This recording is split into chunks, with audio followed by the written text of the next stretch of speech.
Hey guys, welcome. Tonight is going to be a very deep dive.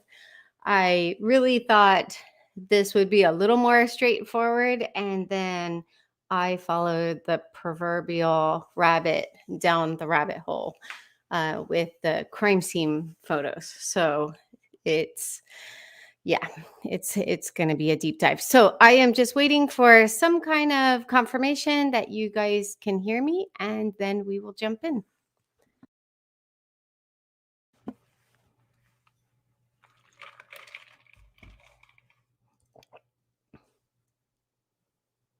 Yeah, Princeton.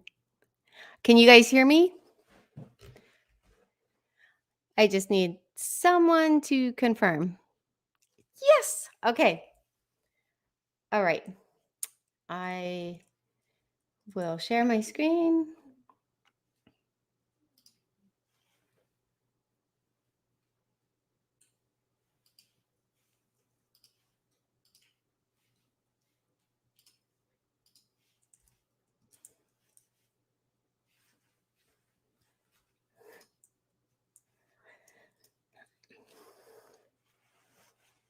Okay. So tonight we are going to talk about why wasn't Alex Cox arrested? This has been a long-term frustration for me.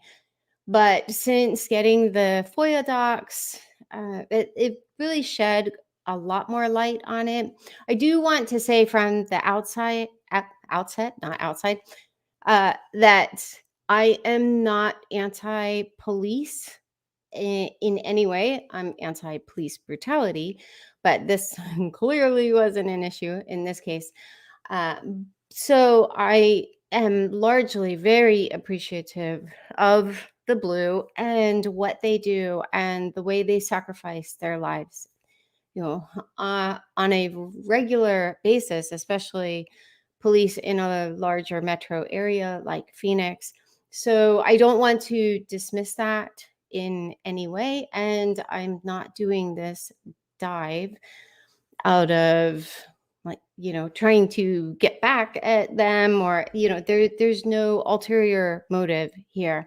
It is really just to kind of uh peek under the hood at what the FOIA docs say. And let me just say right from the start, FOIA is short for Freedom of Information Act. So when I refer to FOIA docs, it's not a French term. It's just short for Freedom of Information Act documents.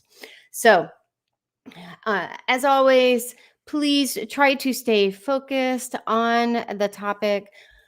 The moderators and I have talked pretty extensively about, just how to kind of keep things humming along. And I would say the only sticky issue, last live, we did a lot better with not, like consuming the chat with, you know, uh, questions about how to get into Cool Cats. If you want to get into Cool Cats and Criminals, that's the Facebook group I started with an amazing group of admins. You can go to bit.ly ccc-fb group. And if you were booted from Cool Cats, unless you're a sock puppet account, which is just a fake account, it is probably just because you look like a sock puppet account, which means your account is probably pretty locked down, and or you have other sock puppet accounts interacting with your account. So if you're one of those people who like just accepts friend requests from everyone, that could, I mean, it's not like we're trying to in any way discourage that. I'm just offering an explanation that might have been something that put you on the radar. So if you used to be in Cool Cats, you're not trying to get a sock puppet in, you could go to bit.ly/Arctic Feline, send a friend request. We do have a queue, but we are getting through that queue. If the account is questionable, then someone will do like a quick 5 to 10 second video call. All right. As always, um, one of my hopes in all of this, well, no, not really, not in doing this, but I have been advocating for my brother for his death to also be investigated. I'm not making a foregone conclusion that he was one of Lori's victims, but I did do a live about when I was under analytics about some indicators in the welfare check that was done in his apartment that there may have been foul play. So, oh, that reminds me. One thing I did was I went back through all the videos and I added a bunch of links in the descriptions. So, for all of these videos, I do have some links in the description, even for this live. But afterwards, I'll go through, and what I do is I mark the minute marks of each of the points in the live, and then when we start the Q&A, because you might look at the video and say, whoa, that's like forever.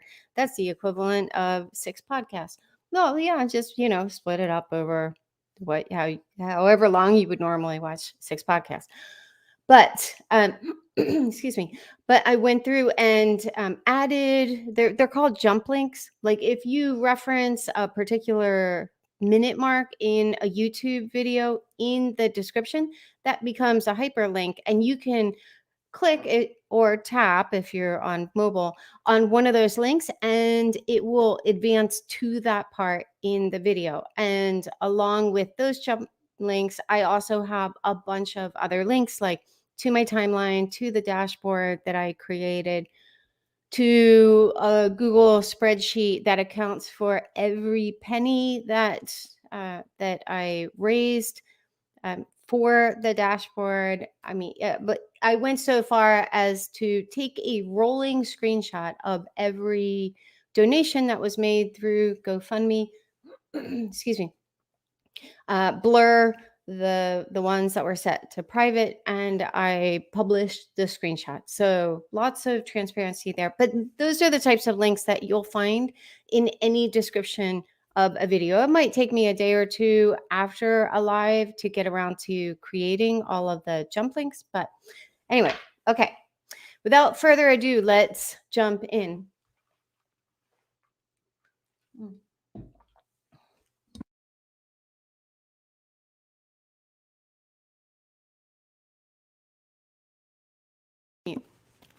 Okay, sorry. I had to ask my daughter to get my phone. All right. So the first point, Chandler Police Department knew Alex lied about 2 critical details. The first detail is he lied about how Charles was positioned in the second shot. So the first shot was to Charles' chest. The second shot was to his abdomen. And he had told Detective Moffat from Chandler Police that Charles was standing when he shot him both times. And this is the part that we are going to take an extremely deep dive into. But so he told Detective Moffat that uh, uh, Charles was standing for both shots. And his story was that, Charles holding a bat, excuse me, wouldn't stand down, even though Alex brought a gun. Excuse me.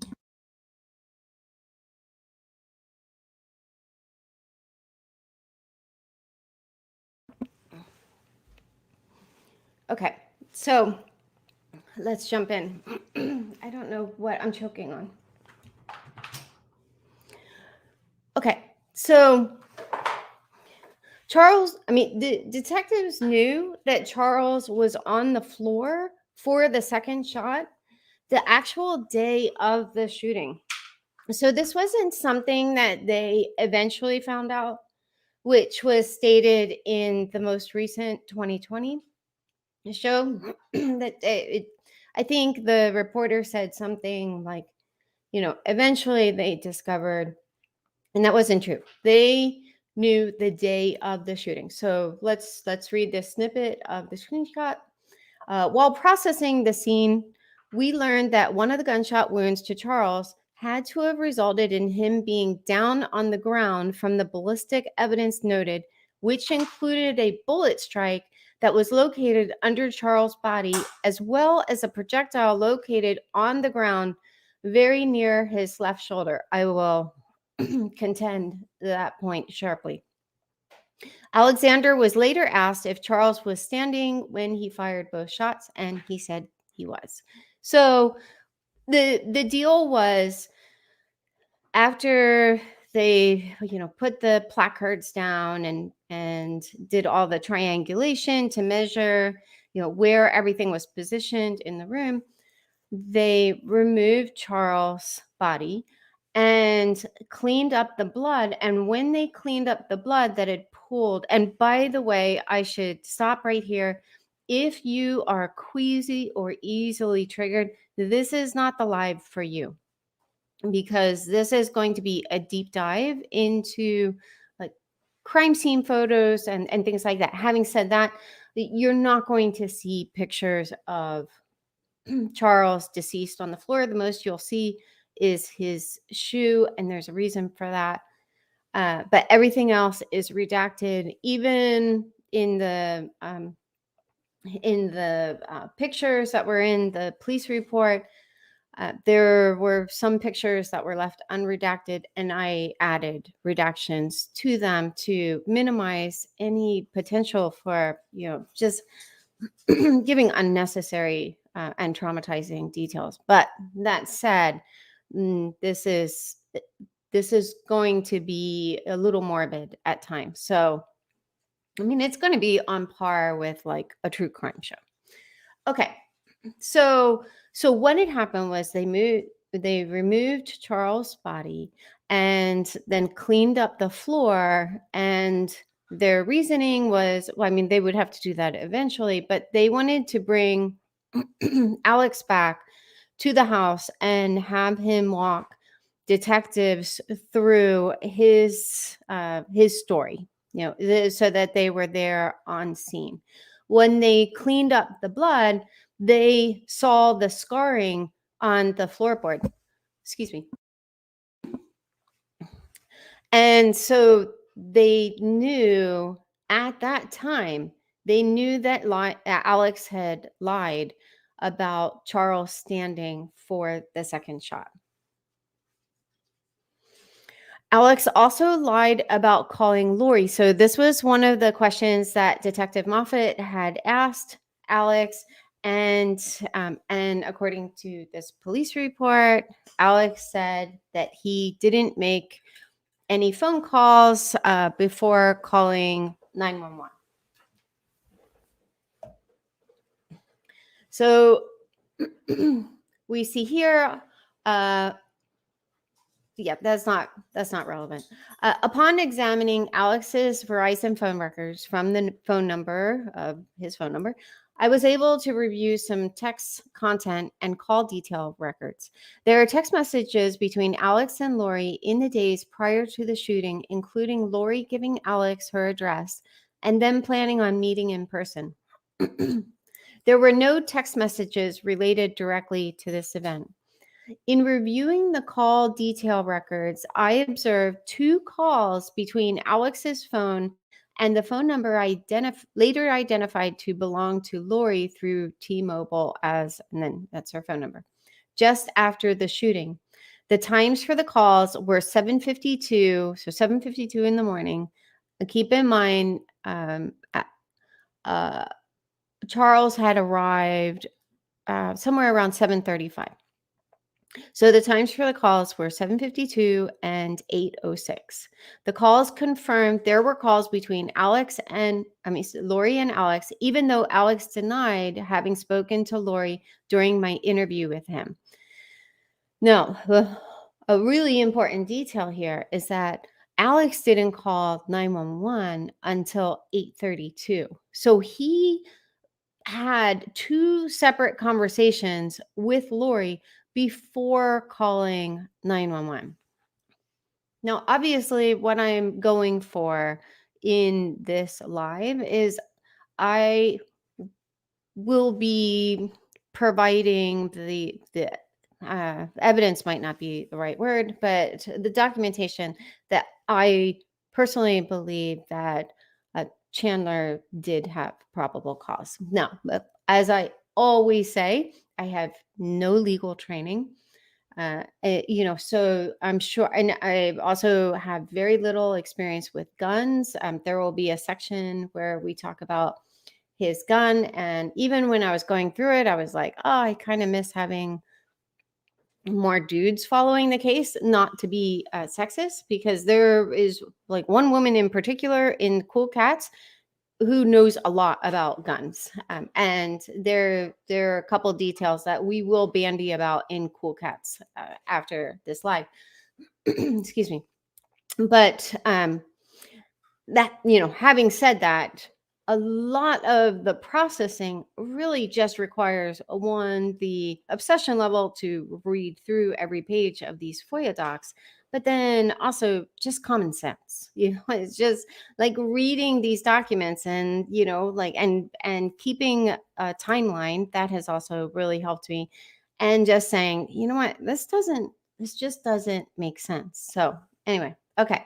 So obviously, it doesn't make sense that Alex would have called Lori twice before calling 911, and it doesn't show sincerity or due diligence, as if that had yet to even be proved, with the fact that he shot Charles when he was already down on the floor. Okay. Second, and this list will not be exclusive. Like I was adding details right up until the time the live started, but uh, I do believe it covers most of the more important details. Okay. Lori and Alex's stories suffered a fatal flaw. Now, this I brought attention to even in the live I did 2 years ago about this whole issue of the processing of the crime scene and some of the conclusions that uh, Chandler Police Department came to. But I'm going to revisit it. But I will link to that live in the description as well. So really, really key detail that that detectives, at least detectives who have been interviewed in these various shows, excuse me, uh, indicate that they got this detail tragically wrong. That hopefully this was just a mistake and some kind of cover up. But Lori put herself in the house when Charles was shot.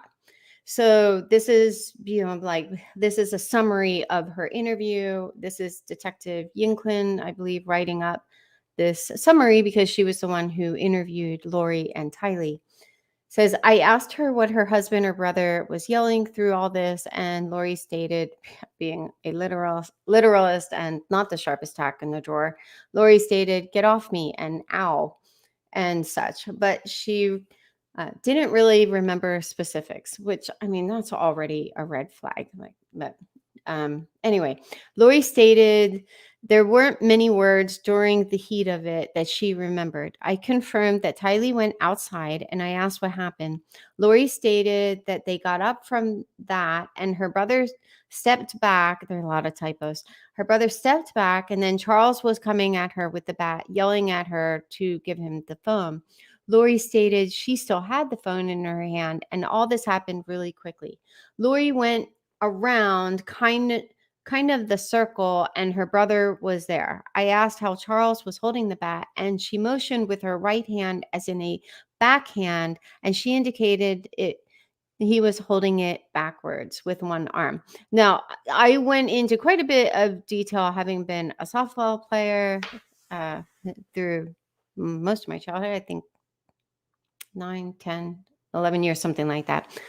But he played baseball in minor league and college. There's just no way someone who has any kind of muscle memory with a bat would hold it with one hand and swing in a backhand motion. I mean, Lori, no disrespect to cheerleaders, but she was a cheerleader. She was not a jock, and she's also not very intelligent, and she gets like really like hopped up on adrenaline, and she relies heavily on her beauty, um, her former beauty, and her charm to be able to convince people of whatever she wants to convince them of. But I made the point in my previous life, like, were all these detectives on the chess club, like, did none of them play baseball? To like hear a story like this and to know, because they found out from, I believe it was one of Charles' brothers. I think it was maybe Bobby had told Detective Moffat that Charles played baseball. So and I understand that they're not necessarily going to comb over every detail, but this is a pretty significant detail. Nothing on the level of everything else that we're talking about. But if you want to watch me take a deep dive into some of the minutia in the claims, I do that in that other live, which was also long. Okay. Um, Lori said she was kind of turned around, and the kids were outside, and she heard the gunshot. So she puts herself in the house. I asked that she heard the shot, and she indicated yes. I asked if she actually saw the shot or if she just heard it. Lori said she had gone around to the kitchen to get away from him and then come back around, and I advised her that I had not been inside the residence. Lori said she didn't see the shot, that she heard it, and she came back around and she saw him on the ground. Lori said she was freaking out and she just went into mom mode, and she had to get JJ to school and she had to get the kids. Lori said she went outside to see if they were okay, and she didn't want them coming back into the house. Lori advised that she got JJ back in the car because he was trying to come in, and Tylee was just standing there with crazy eyes looking at her like, what happened? Lori told Tylee to get in the car, and they were going to take JJ to school. Lori got in the car and they left. So here she's saying, Lori didn't want the kids to go back into the house, but she sent Tylee back into the house to get her purse. So anyway, that's not one of the main points. The main point here is that in Lori's testimony, she clearly stated that she was in the house when Charles was shot. Now, she only admits to hearing one shot, but in Alex's testimony, and from what they saw, there were two shots, but in Alex's testimony, they were back to back. So that in and of itself is also another contradiction. So we have like several layers of contradictions. Tylee also put Lori inside the house when Charles was shot. And it was Tylee said that she went into the house. So that was a contradiction between Tylee and Lori. But it says here, I'm not going to read the whole thing. Tylee stated when she went inside to get her mom's purse from inside so they would have her wallet. Tylee said she went through the garage door and went in and ran to her mom's closet, and she didn't see anything or hear anything. I asked when she was inside and got her mom's purse.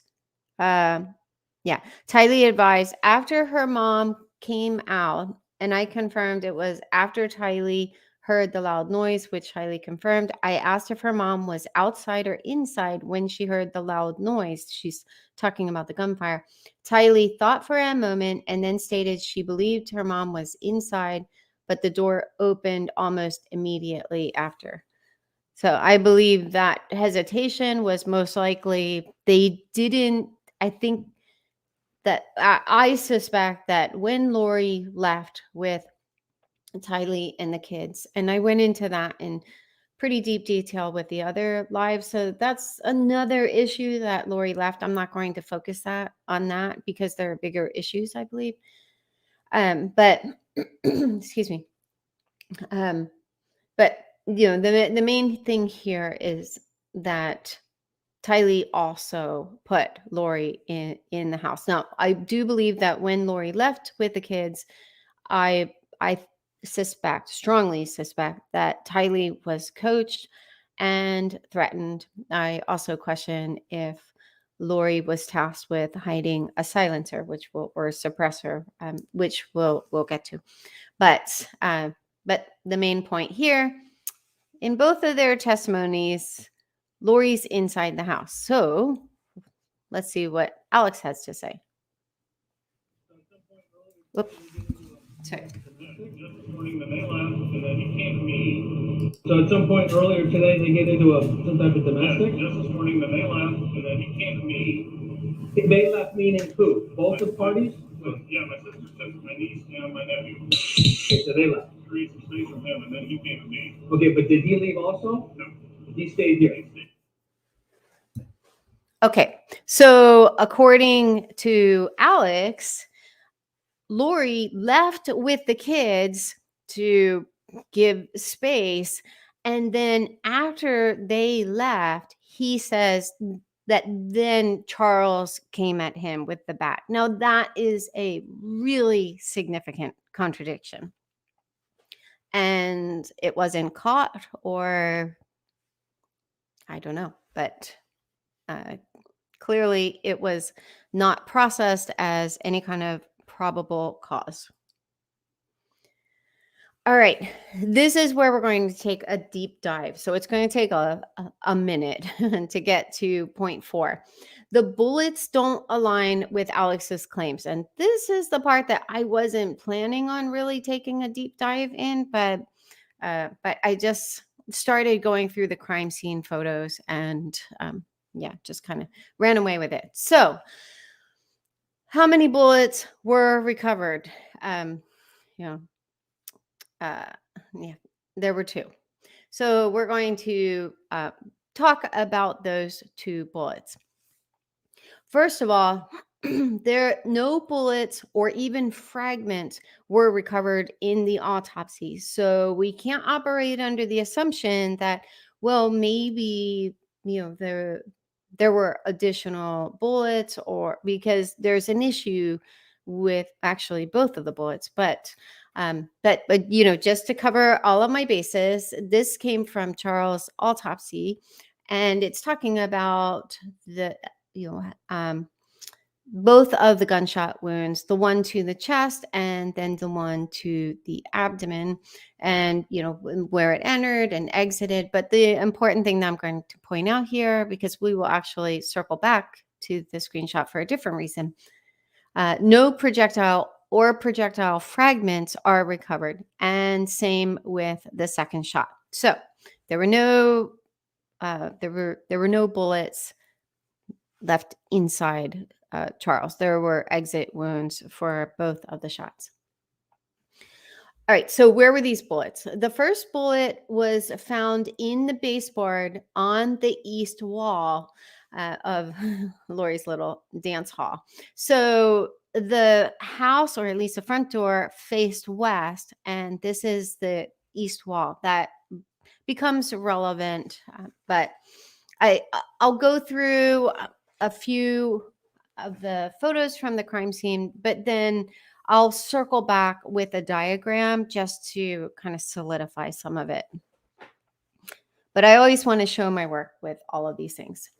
Okay, the shooter, identified to me as Alexander Cox, was brought into the scene. I remained present to hear the statement from Alexander to Detective Moffat. Alexander placed himself at the end of the hallway where it meets the living room. The wall to the south is curved and leads to the kitchen. Alexander explained he fired 2 shots at the victim while the victim was standing. He placed the victim northeast from him. Excuse me. Alexander told me he never touched the bat and last saw it in the right hand to the deceased, Charles Vallow. I pointed out in my previous live that is also suspicious because Charles was a southpaw, so he was left-handed. So sometimes left-handed people bat right-handed, but that's not that common. But so possible, but sus. So, but tuck away this detail of he placed the victim northeast from him. Okay, so the police report says that the bullet is consistent with Alex's claims. And it says the bullet strike that hit the baseboard was consistent with the deceased standing and facing Alexander. So this is where things are going to start to get a little deep here, because we're going to circle back on this. So first of all, this is where the bullet was recovered. I kind of zoom in. Now, as always, I will share a link to the slide deck, and you'll be able to really zoom in on these photos. So I zoomed in just so that you could see that, yeah, the baseboard is damaged. And then there are these two dark baseboards. They are important, not for any other reason other than I use them as a reference point to show just how far away this bullet this damaged baseboard was from Alex, and for other sundry reasons. So, but the distance from east to west in this room was noted as 18 feet. So it's a pretty deep room. Okay, so now, what I did was I drew a dotted line from where the bullet struck, and you can see that here. And I followed it looks like it's not straight, but I'm following the perspective of one of the baseboard lines. So, and then that line is replicated here. So, and just for, really just for like confirmation and for orientation, because there's no way to like kind of get like a 360 view. That technology does exist, but apparently not in Chandler, or it's just not available through the FOIA docs. But you can see here, there are the two staggered dark boards. Here is the line, so you can imagine that the wall, was just a little bit due east. But then look how far. This is where Charles' head is, and look how far it is from where this bullet landed. I mean, this is just, you're going to kind of get that 360 view, but I'm just pointing out Charles was pretty far down this wall, and this is where Alex said that he was standing. So, all right, moving along.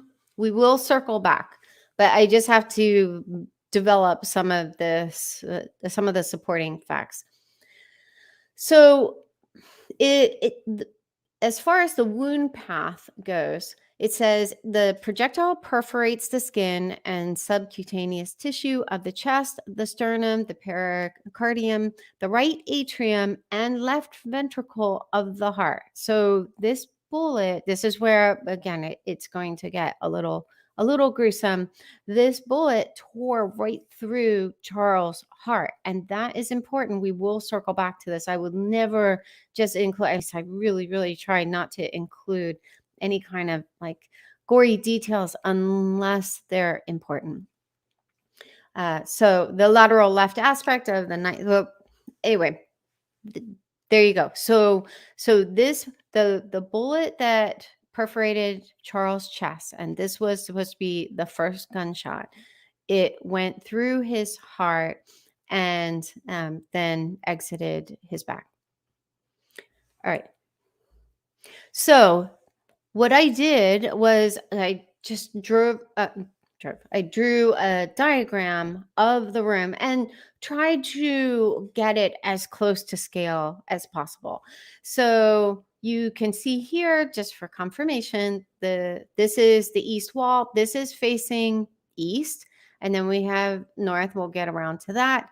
And remember, the police report said that the victim was standing northeast of Alex. And so Alex, and this is that corner, the juncture of the kitchen. Like if you went this way, you would go into the kitchen. And if you went this way, you would go into the hallway with all of the bedrooms except for Lori's. Lori's bedroom was over here. And this is the entryway. So according to Alex, now we don't have pictures of the diagrams that he drew. And we know from the police report that they had him draw diagrams, but that wasn't included. So fair enough. Whoops. Yep. So according to Alex, that's where Charles was standing. And this was to justify the fact that there was a bullet landed in this baseboard. However, I just don't think that this makes a lot of sense. Let's see. Should I go? Oh no. First, I'm just going to walk through his claims. So then we know how Charles was positioned in the end. His feet were toward where Alex would have been standing, and he had the 2 gunshot wounds. But he would have had to eventually pivot and then fall backwards. So it's possible, but it is questionable, and more so because this crime scene for these shootings, for 2 different gunshot wounds, this crime scene is pristine. The only blood found anywhere was under Charles. So, all right, we'll build up to that. All right, issue 2, police report noted lack of blood in living room, including the absence of blood spatter. So it says, when making these observations, I did not notice any other blood in the living room. And I was zooming in. So this is me talking. I'm not reading now. I was zooming in all around these photos, and I did not find any blood. I mean, even these are high quality. Well, not all of the pictures are high quality, but they are high definition. And so any picture that had decent lighting, for anything that they took a picture of, the pictures would go from dark, like basically not even visible, to kind of overblown. And so that's just part of their process. But in the middle, there would be the pictures that were really easy to see. And in those pictures, I would really zoom in. I mean, I was zooming in on baseboards. I mean, just all around the room to find any evidence of blood spatter. And I also didn't notice any. Not, anyway, I mean, there were redacted areas, but like I said, there were a couple of pictures that were left unredacted accidentally. So, and on one of them, I could see Charles and all around Charles. So, okay, due to the lack of furniture, there was no indication of a struggle, and nothing in the room was damaged other than the baseboard that was struck by the mentioned projectile. Based on the lividity present and lack of blood spatter, there was no indication that Vallow was moved from the position in which he was found. So that I kind of question, and I did a little bit of research. Again, this is where I'm going to be somewhat handicapped, and I just try to make as many disclosures as possible. I have no formal training in this, but just using common sense, this bullet ripped through his heart. And again, I'm not saying that for dramatic impact, but this bullet, it's not like it hit his arm or something like that. I mean, getting hit by any bullet is bad, obviously, but this this got him like right through the heart. And so I was just like, that just doesn't make any sense, that there wouldn't be really even significant blood spatter. So I pulled up this article, and you can check out the article. I just grabbed a screenshot of, just the part that was immediately relevant. He's talking about the television series Dexter. Well, I'll just read the first paragraph. The titular character works as a forensic technician for the Miami Police Department. He specializes in bloodstain pattern analysis, BPA, the reconstruction of the sequence of events of a violent crime based on the bloodstains left behind at the scene. Of course, his ability to interpret a murder scene is bolstered by his secret identity as a serial killer. In real life, BPA is used by forensic scientists to help fill in details about violent crimes. In the case of a gunshot wound, the impact of the bullet causes blood to project toward the shooter, and that's called backspatter. So that would have been in the southwest direction, toward the corner where Alex was standing. And if the bullet travels completely through the body, which we know that it did, onto surfaces behind the victim, onto surfaces behind the victim. I think this is an incomplete sentence, but obviously the author is making the point that causes forward spatter. Studying these blood spatter patterns can provide vital information about the location and position of the shooter and the victim. So in this report, they're saying the lack of blood spatter confirms that Charles wasn't moved.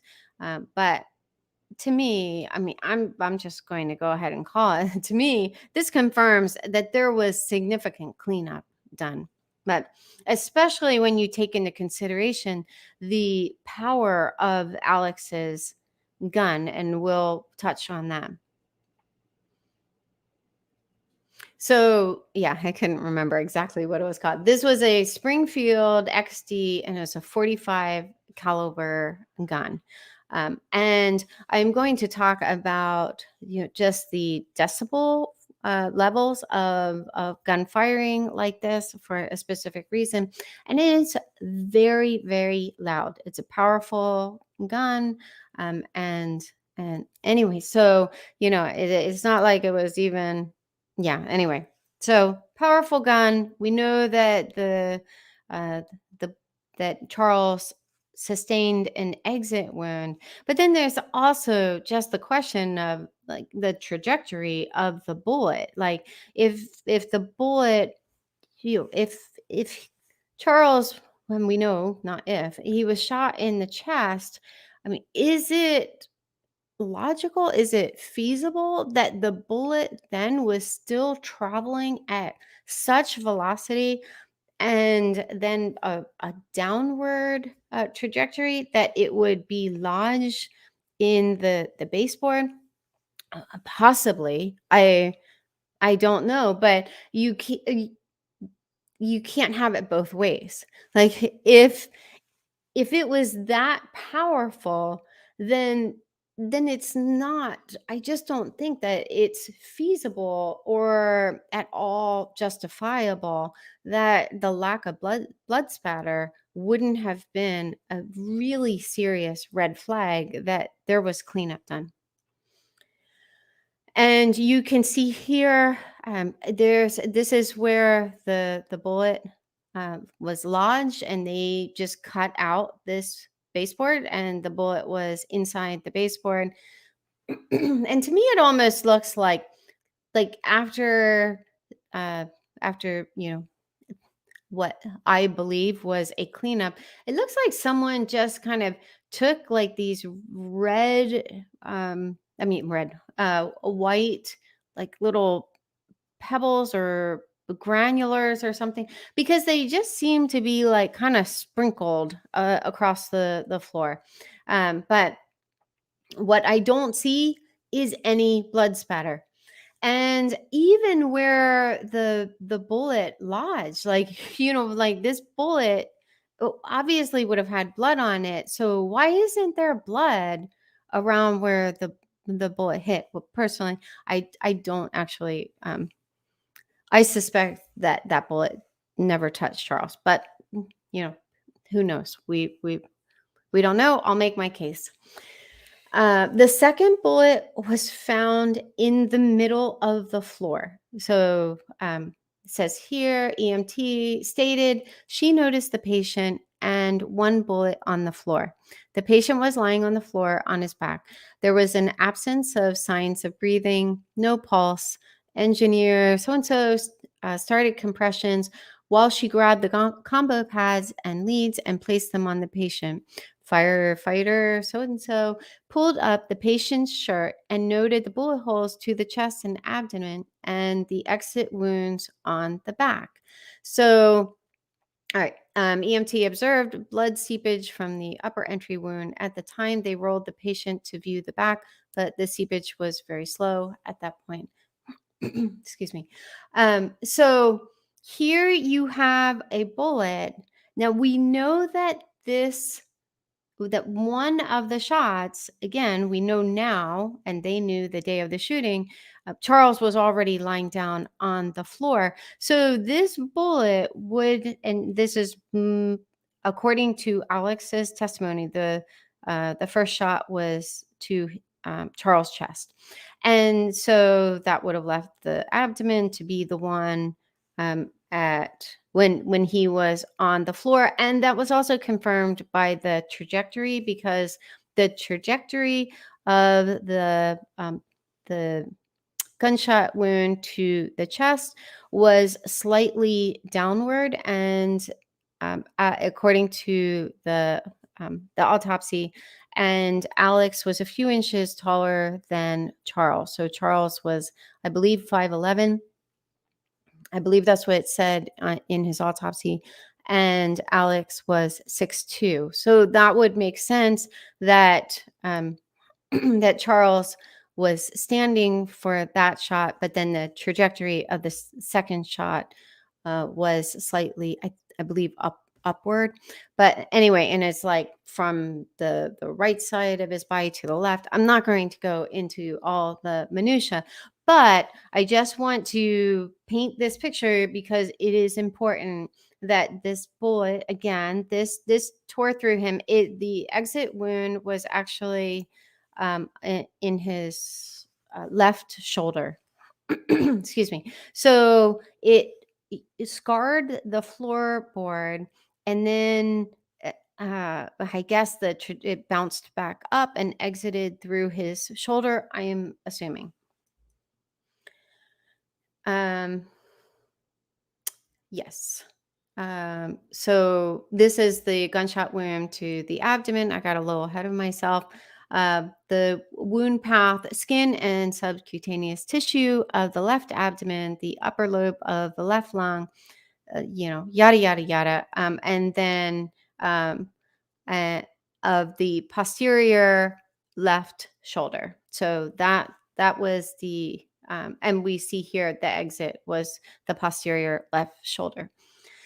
Okay, so one other detail that I found elsewhere in the report was that it said that the projectile, one of the projectiles, now we know that this was the projectile that was found in the middle of the room, because this projectile was just extracted with the baseboard. They just cut the baseboard out.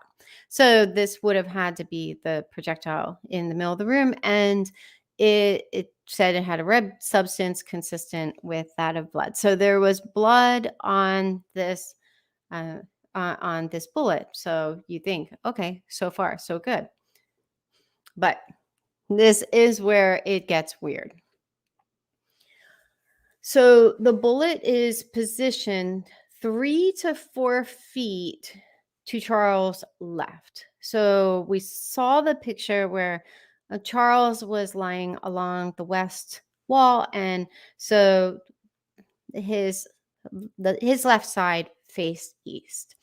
And it says, when asked if she observed anything firearms related or any other weapons. Firefighter so-and-so stated she did not.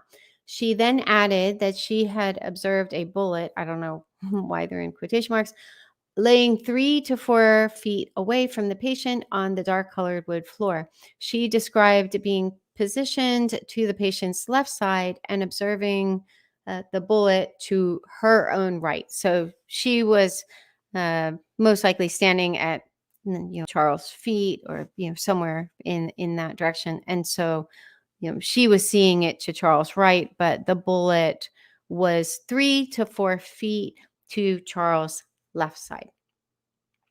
So this is where I really started to have a lot of questions, and this is really where I took the dive down the rabbit hole. So again, the bullet scarred the flooring, exited his shoulder, and then just gently rolled to the left. Like, we know that Charles' shoulder would have been about here, and this is the bullet, but it gets weirder than that. So that's already weird. Like, how did the bullet go from, again, a pretty gruesome gunshot wound to just like hanging out over here? But there's more. Uh, um, let's see. Do I need to read the first paragraph? No. Sometimes I include the paragraphs around it just so that, like, for some of these super sleuths, if they want context or something. So Captain whoever stated he also observed shell casings on the floor and an actual bullet on the floor next to where he stood. He noted the bullet was not particularly misshapen, with an absence of any expansion. So that's where I was just like, okay, shut the front door. Like, this is ridiculous. So we have a fully intact bullet that's just 3 to 4 feet to Charles' left after having done all of this damage. I mean, plus, it's going through a human body, and and also another thing that you don't see is a trail of blood. Like, where's the blood? Even if it was feasible that this bullet somehow, like rolled to the left, how would there not be any blood? And like I said, this presentation will be available. You can zoom in. I certainly did. And you can see here, that's the bullet. So it's, I mean, not that I have a lot of experience with what discharge bullets look like. I'm going more on the fact that this captain noted it, and so that made that kind of piqued my attention, but, or at least my curiosity. But when you zoom in again, no blood, and yeah, that bullet definitely looks intact, but there's blood on it. So yeah, I actually question if Alex didn't just kind of, and again, this is where my lack of understanding around guns. I've been to a gun range maybe 2 or 3 times in my life, and I wasn't working with high-powered guns like this. So, and also I wasn't collecting the rounds after I shot them. So, but it's definitely suspicious. So I question if Alex just kind of like banged this bullet up a little bit and dipped it in blood, because this, to me, this doesn't make sense. Even if a bullet rolls, it has blood on it. It's going to leave some kind of trail. So all right. So this is where I redrew the diagram. And according to Alex's claims, the yeah, the first shot was to the chest. He would have been standing northeast, and that's where that, so that's his first position, Charles' first position, and the first bullet. Then the second position, according to him, Charles was still advancing, and that sounds like at least he wanted uh, detectives to believe that these happen in rapid succession. But according to his story, then he would have shot him a second time while he's a little bit closer. And then that's when Charles, no, he doesn't talk about Charles pivoting to my memory. It's certainly not in the police report, but I didn't go back over his whole video. So this is where the chat comes in, or, join Cool Cats and join in the conversation. But just me trying to put it all together, Charles would have then had to stagger, turn around, and then fall backwards. But again, like there was a mirror right here. I didn't see any signs that like he would have like staggered and touched anything.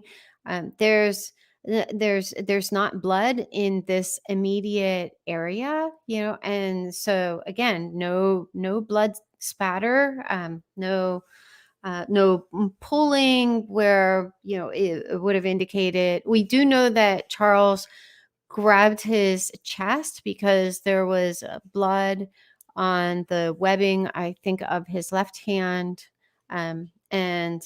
But the surrounding area is remarkably clean.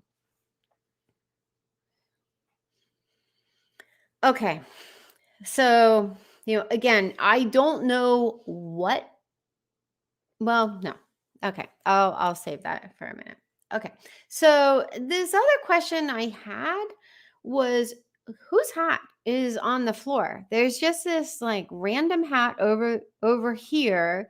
And again, here are those two staggered darker footboards. And then Charles is, I would say maybe his head is like maybe 3 feet from the board, something like that. So I started, kind of zooming in on the hat, and I looked at the body cam footage of Charles from January, because I know even from hanging out with Charles when I did, he wears a baseball hat a lot. And so, and, I remember him wearing black hats. Now, was that the only color? I mean, it might be that I only remember that color because that was, just like confirmed through this whole story. But it's a definite possibility.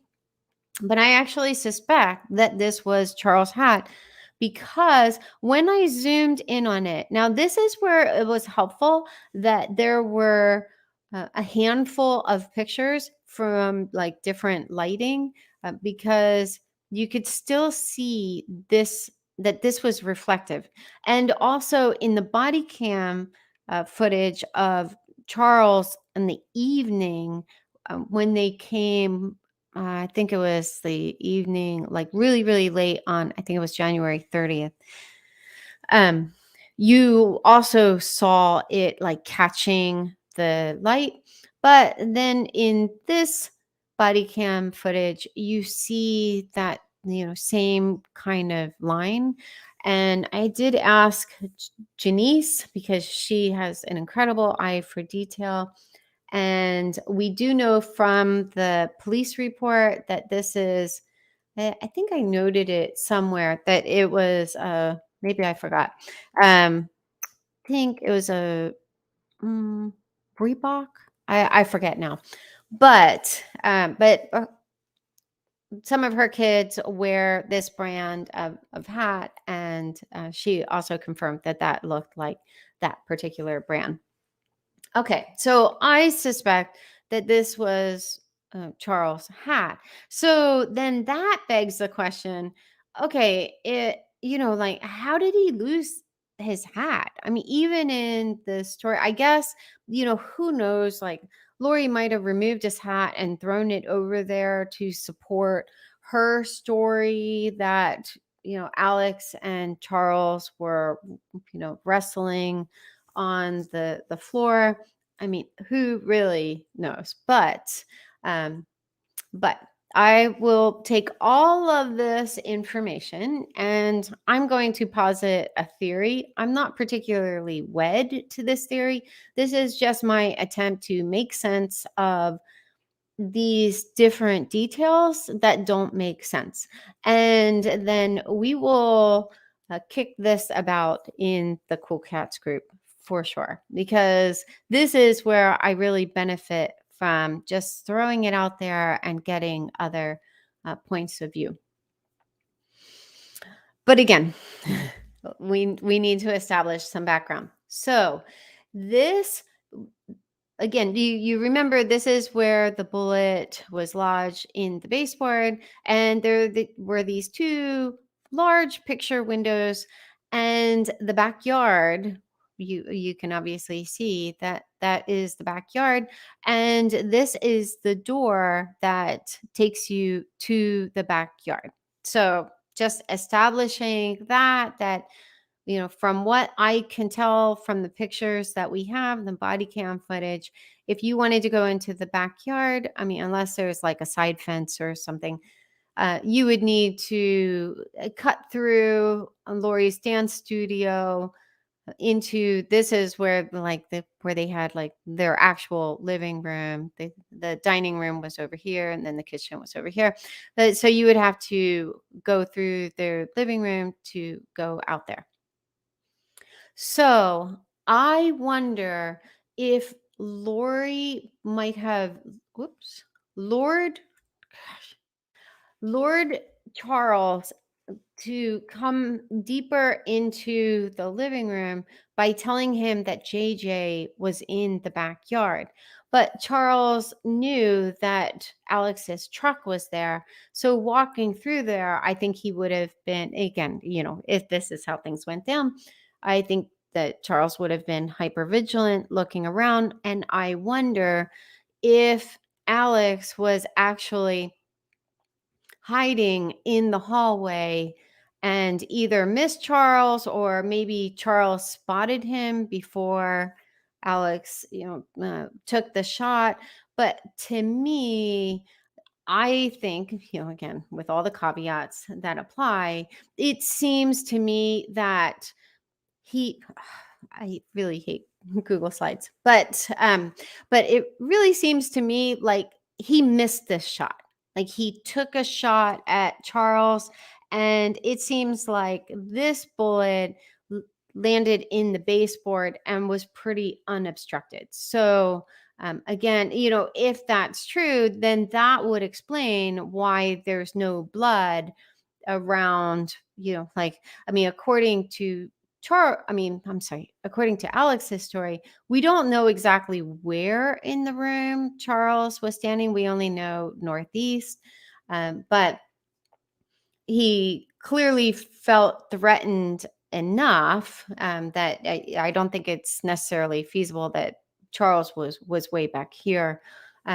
Excuse me. So I wonder if this was the first shot, and he missed. And we do know that there were two shots, but since there were exit wounds with both of those shots, I really question if Alex didn't collect the bullets and then replace whatever this second or third. I believe that there was possibly three shots, because then there would have been two additional shots that actually hit Charles. So I suspect that Alex, or at least I will posit this theory, that Alex shot Charles while he was standing, and then shot him while he was down. We already know. But then, because there were these exit wounds, he collected the rounds and then put this one over here to support this theory of, he was to the northeast and then, like moving closer. Who knows? Again, Alex was not an intelligent man either. So, but he did have a lot of experience with guns. So, who knows? Okay.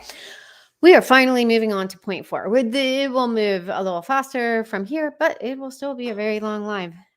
So, uh, one of the detectives missed Lori's lie about Charles' phone, and I believe this was Detective Yinklin. She was the one who interviewed both Lori and Tylee.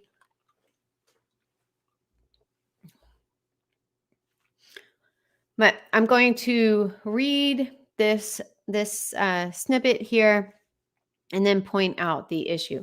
At approximately 1400 hours, so 2 p.m., if my math is right, yeah, I was contacted via telephone by Detective Coons, who indicated he and Detective Duncan had discovered a defect in the floor that was concerning. I advised Detective Moffat of the discovery, and he and I responded back to the location. I contacted Lori and her brother via telephone, attempting to reach both to request that they come back to the residence. So it sounds like their original plan was to have them come back to the residence and both of them be there. That plan changed. Neither answered their phones, but I left messages on both phones. Sorry, I'm not taking enough drinks here. I entered the residence and Detective Duncan pointed out a defect in the wood floor in the living room. The body of the deceased had been removed already prior to my arrival.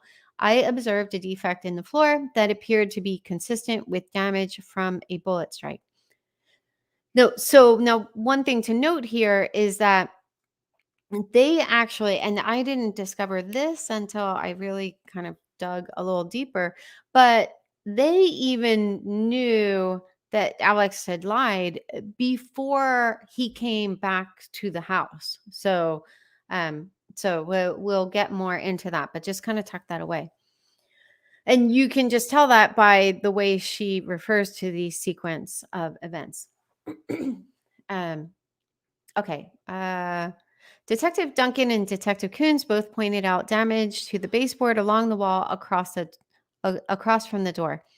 While at the location, Lori arrived back at the location with her brother and Tylee. I inquired to Lori about the phone belonging to the deceased as it had not been recovered in the house, and she stated she had it, that they found it in the car. Now, elsewhere, we actually know that Lori and Tylee had just pulled up and Detective Yinklin was outside.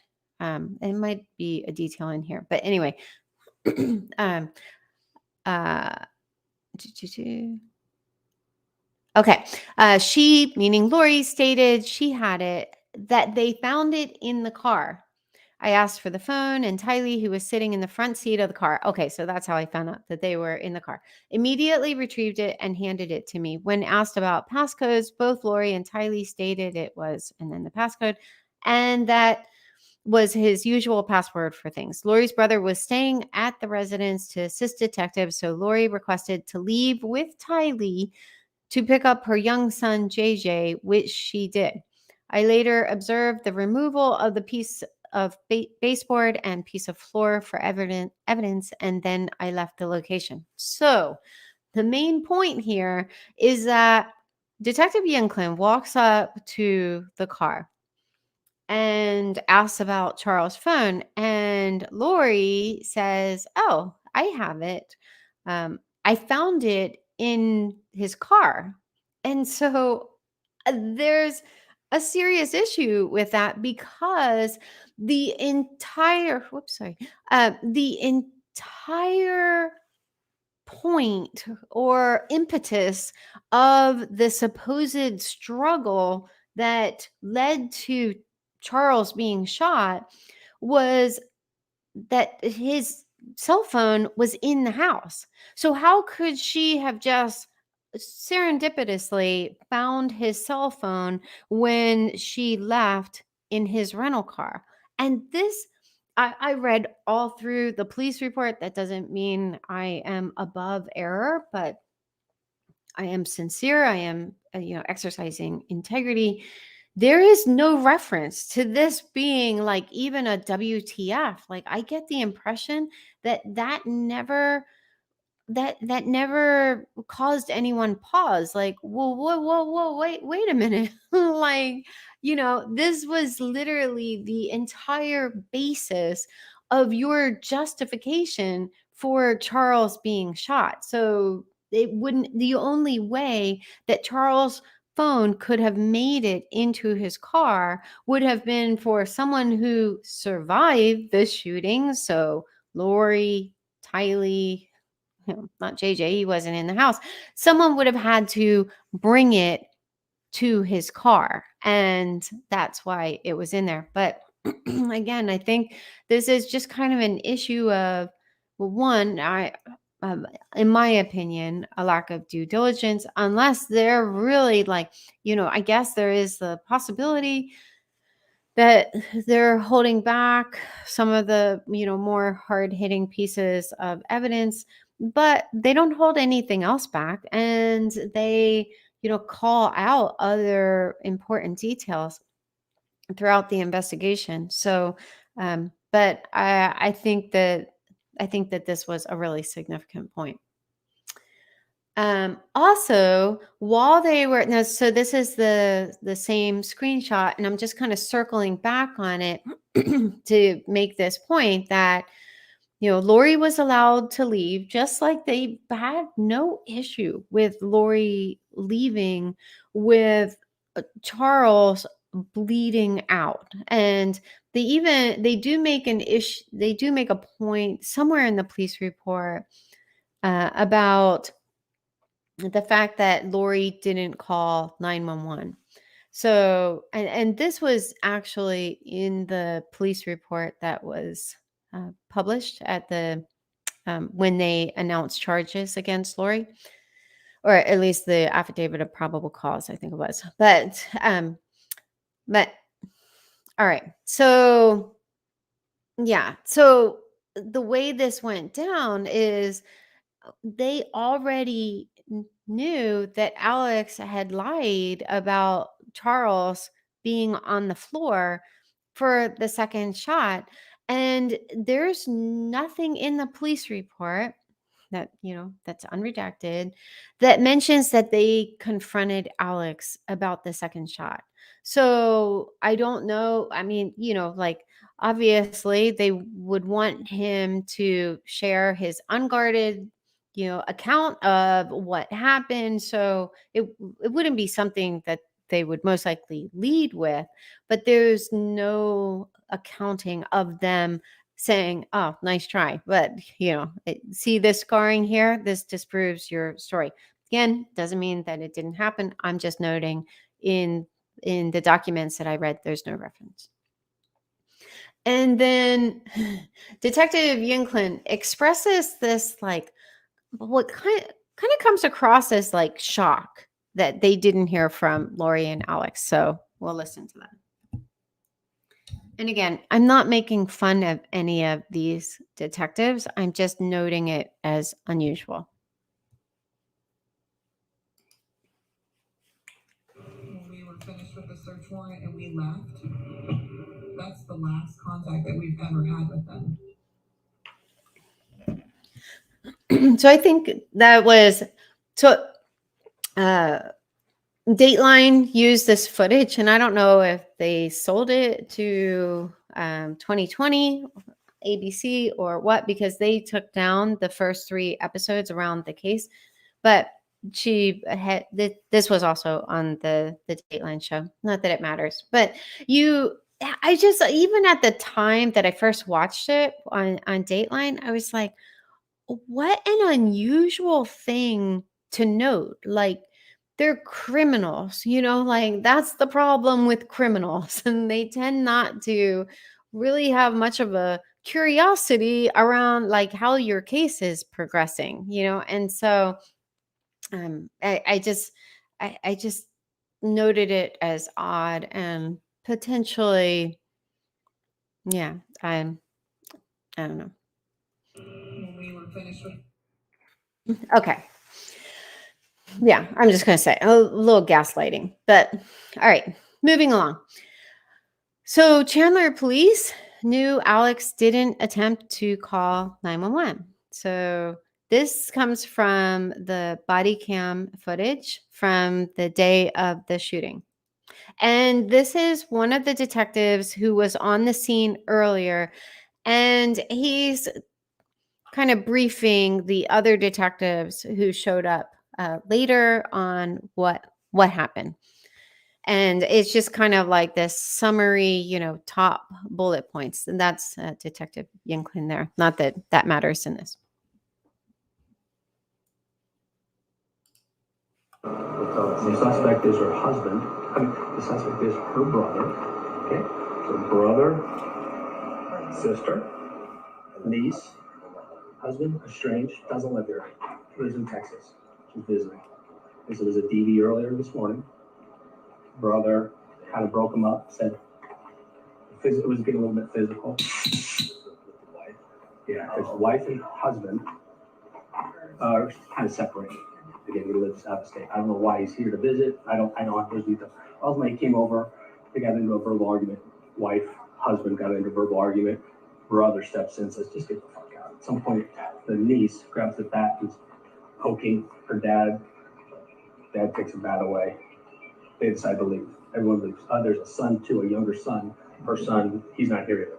So wife who lives here, her daughter, her son, they all leave. Her brother staying here visiting, and the husband. They get into it. He's like, he says they got into an argument. Husband hit him in the head with a bat. Brother says, fuck that. Goes to his room, grabs his gun, his own gun, goes back out. Doesn't stay in the room, doesn't lock the door, doesn't call us. Goes back out, confronts him, says, drop the bat. I just dropped the bat. He says he shoots him. Goes back into his room, puts his gun away, grabs his phone, cleans his head up, calls 911. Okay, so again, I'm not just trying to pick apart their investigation to be mean or, petty, but I think that this detective does a really good job of summarizing the key points. And one of those key points was that Alex, he decides, I'm just gonna okay, Charles picked up this bat, according to him, he runs back to his room, and this detective is noting that he doesn't stay in the room, he doesn't lock the door, he doesn't call 911. He goes back to the room with a gun. Now, do I believe that any of this happened? No, I believe that Charles was just mowed down. But according to Alex's own testimony, he made he ran to safety and did nothing that someone who was making a good effort to protect themselves would do. Like, he still could have, released the safety from his gun. He could have been positioned with the gun in the event that Charles, kicked through the door. But no, he could have called 911. But he doesn't do any of that. He grabs the gun, supposedly, gets the safety off, he is ready to kill, and runs back and supposedly tells Charles to drop the gun again. And we're supposed to believe that Charles is just like, nah, and still comes at him with the bat. Like, this is the story that Alex proffered on the day of the shooting. Excuse me. So I think that at least some of these detectives had to really question parts of this story. Like, this isn't just a case of woulda, coulda, shoulda. Like, oh, hindsight is 2020. It's not even 2020 because then trauma impacts it and makes it like 2045. But so it's I don't think that this is just a case of like what could they have known? Sure, they could have, possibly taken extra time to review all of the facts, but it wasn't it wasn't that hard to like kind of put this story together, even though I don't know some of the details, like how Charles was actually shot, those. But in terms of, like their story, like I said, like they are, like I've been saying consistently, Alex and Lori are not sophisticated liars. Like none of the Cox family is. They go with like personality. They capitalize on pity. Like Lori always has to be the femme fatale, the victim who needs to be saved. So, all right. All right, so I looked up Arizona's. Well, first I started with looking up stand your ground. Arizona doesn't have a stand your ground law per se, but they do have these, I guess, bumpers. I just think about it as like bumpers on a bowling lane that you have to stay between for it to be justifiable force. So excuse me. So all right, except as provided in subsection B of this section, a person is justified in threatening or using physical force against another when and to the extent a reasonable person would believe that physical force is immediately necessary to protect himself against the other's use or attempted use of unlawful physical force.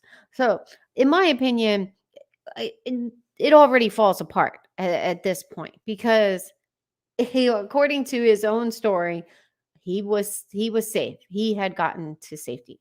Excuse me. B, the threat or use of physical force against another is not justified and under these conditions in response to verbal provocation alone. So that doesn't apply. Or to resist an arrest, that doesn't apply. I'm not even going to read all that. Point 3, if the person provoked the other's use or attempted use of unlawful physical force, so that wouldn't apply either, except I personally believe that this unless clause or set of clauses do apply, or set does apply. The person withdraws from the encounter or clearly communicates to the other his intent to do so, reasonably believing he cannot safely withdraw from the encounter. So he already safely withdrew from the encounter and then unwithdrew himself. Obviously, it's not a word. And then B, the other nevertheless continues or attempts to use unlawful physical force against the person. So there is not evidence of the amount of force in Alex's testimony, but then there was also a disparity between Alex's testimony and Lori's testimony, and this I went into in my other live that I did a couple years ago. So I didn't want to completely reinvent the wheel. But when you read Lori's testimony, the way that she describes Charles hitting Alex, it wasn't just one hit. And that would already be questionable given the size of Alex's boo-boo. But she described it as a repeated process, like Charles repeatedly hit Alex in the head. I mean, and so, again, I believe that their stories, they fall apart like again and again and again. It's not even just like, oh, well, you know what? I was really tracking, but then there's this one little detail that, that kind of sunk them. And I know in one of my lives that I did in Cool Cats, there are times where the most nominal detail will sink someone's defense. Like I remember watching a true crime case where This guy murdered someone, his wife, I think, and he he buried her in this remote area in, I believe it was the Colorado mountains. And if anyone here remembers this story, I think it was Forensic Files, but I'm not sure.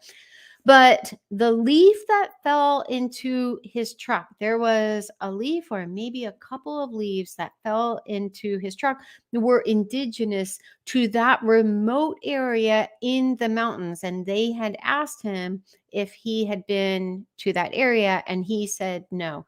And everything else from my memory like lined up. It was almost the perfect crime. And but these leaves in the bed of his truck was what sunk his defense. Okay. That is not the case in this story. I think there are so many details where, I'm trying to be fair and reasonable, but yeah. All right. Chandler knew Alex didn't perform CPR on Charles. So I cut out like the middle paragraphs just because it wasn't relevant. It circled back around. So I'm just going to read these 2 paragraphs. This captain stated he did recall the FD incident in question from July 11, 2019. I asked him to provide me a description of what he recalled about that incident. He described in detail getting dispatched to a possible gunshot victim at 8:37 hours. The fire department unit responded to the area and staged for the police department. While waiting for the police officers to indicate the scene was safe and to call the fire department in. Again, the writing, it tends to be a little stream of consciousness, so I'm trying to fill in words and correct words where I can. He recalled that the dispatch instructions indicated the caller had received CPR instructions and was beginning compressions. So let's fast forward a few paragraphs. He described entering the entryway of the house and then turning a corner and finding the patient laying supine, that just means on his back, excuse me, with his head at the north end of the room and his feet toward the south end of the room. There was no one else in the room with the patient. They went directly to the patient. There was no CPR in progress at that time, nor any indication CPR had been done. The captain recalled the shirt still worn by the patient and obvious blood pooled on the chest. The lack of spreading of the blood indicated to him that no one had done any chest compressions. And if you've been following the case, there was this 911 call. As I'm talking about it, I'm thinking, I wish I would have brought that in. But Alex was on the phone, and the 911 operator asked if he'd be willing to, to perform CPR, and he said, I don't know how. And she walked him through, and he was like kind of pretending, like you hear him for like seconds. You hear him kind of like breathing, heavily and stuff. And then he goes back to talking normally, which I just went through lifeguard training. And so I had to learn CPR when I was in high school, and we had to do it for a certain period of time. And I had to endure lots of Resuscita Annie jokes, but that's neither here nor there. But I mean, it's strenuous, so like for him to just go back to just talking normally, it was already pretty obvious. And then when he walked out, you can see like he's not like covered in blood. And then like what they mention here, there's this lack of spreading, which I had questioned. I don't say that to be a douche canoe, but I questioned that early on, like just looking at the pictures and no, I didn't have the pictures. Excuse me. I had the description of the initial police report that was released, which the police report ended, I think, at the word like a large pool of, and then that was conveniently the end of the report. I shouldn't say conveniently. I'm trying not to editorialize, but even at the time, it was just like, where is like, where, like, where's a mention? Well, anyway, doesn't matter. There should have been more blood if he had been doing compressions all that time. All right, moving on. Alex didn't call 911 for at least 43 minutes. So this screenshot I actually pulled from my timeline because I extracted all of the individual times from different sources. So initially, it says up here, these were all listed in the indictment against Lori. I should update that because I added more detail. So there were more times that were added through this unredacted police report. So the important points here are that we know that Lori left with Charles' cell phone at 7:49, and then Alex didn't call 911 until 8:32.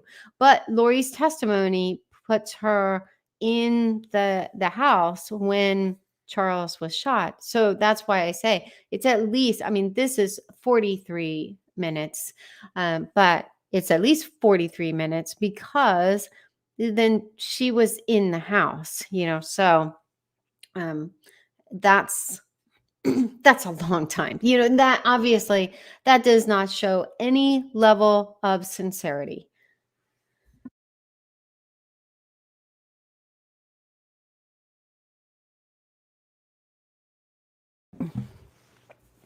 Sorry, I had to take a drink. I'm starting to lose my voice.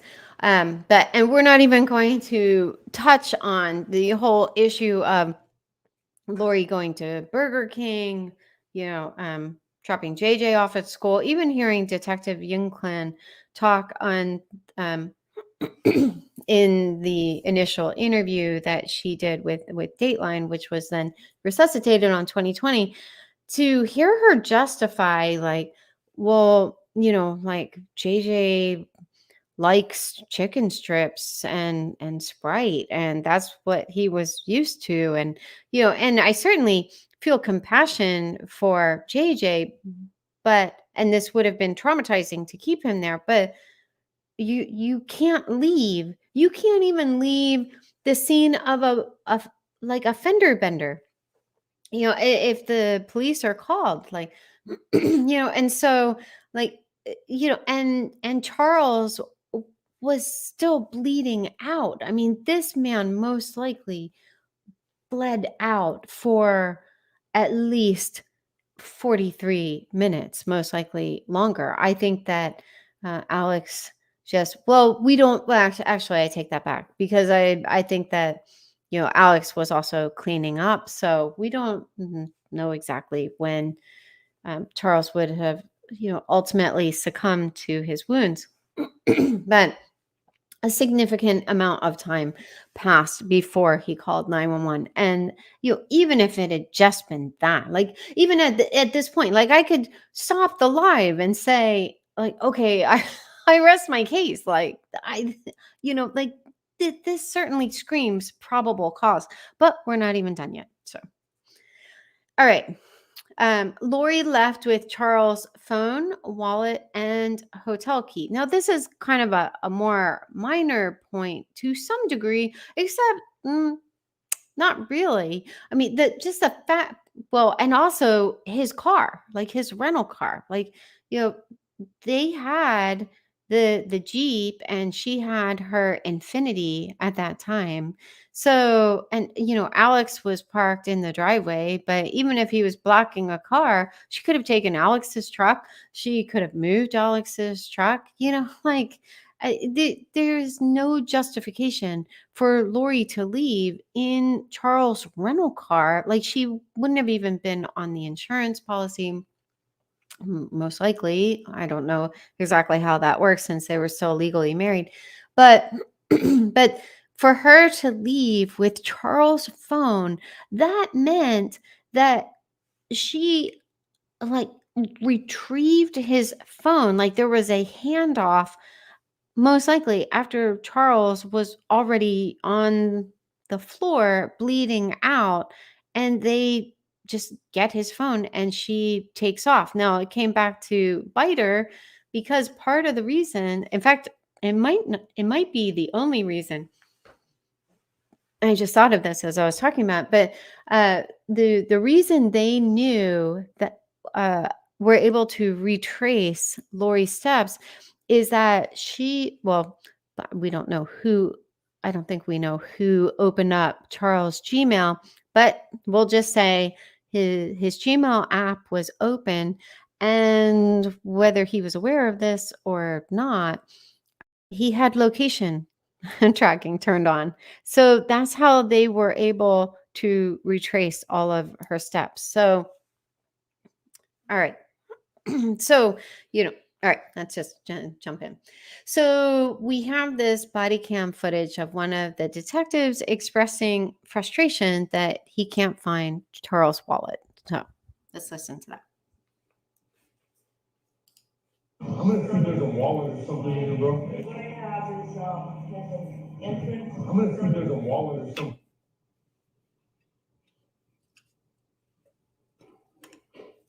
Sir, what I have is, has an entrance. I'm gonna see if there's a wallet or something in here, bro.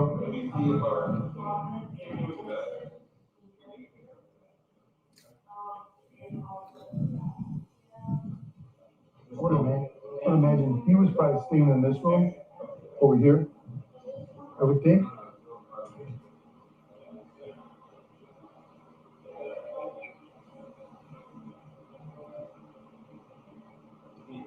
Anything of interest, just throw a card out so we can remember that. Yeah, I'm just kind of looking for like a fucking wallet or something that's got this guy's. Yeah, something, because we got nothing, man. I can certainly understand his frustration. Now, I didn't realize I was tearing through these screenshots and creating these videos pretty quickly. I didn't realize that the video had glitched when I recorded it. So he's not Rain Man. He didn't say, I shouldn't say it. Take that back. But he didn't repeat himself. That was just a glitch in the recording. But clearly he's expressing frustration here and that he can't find Charles' wallet. And one of the unintended consequences of that is that in some of these reports, Charles' last name is spelled Vallow because Alex didn't know how his own sister's last name was spelled. So when he made the 911 call, they asked him to spell Charles' last name, and he spelled it Vallo. Excuse me. So in some of these reports, I think it might have even been in the autopsy, but no, like these are official reports. It's still spelled Vallow. And then other places it's spelled with Vallo, and then other places it's spelled with the W. So, but obviously, major red flag. Why would Lori, who, like, this is some traumatic event where, according to her, there was this big fight. Why would she, before fleeing, be like, oh, let me get his wallet, because why should I spend my money? He could have cash in his wallet, and who knows what else. But then also, his phone, and she even had his hotel key. Now that might have been because, sorry, that's just a bug in Google Slides. But oh,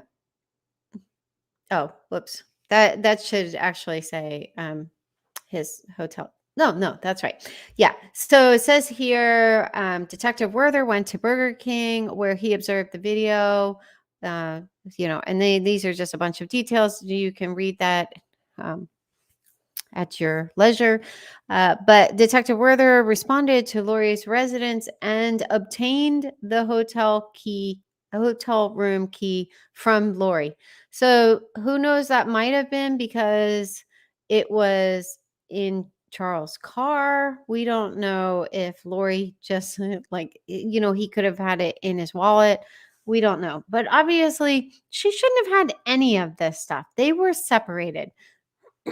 She didn't have, even if she, like had some legal right to some of his stuff. I mean, that's, when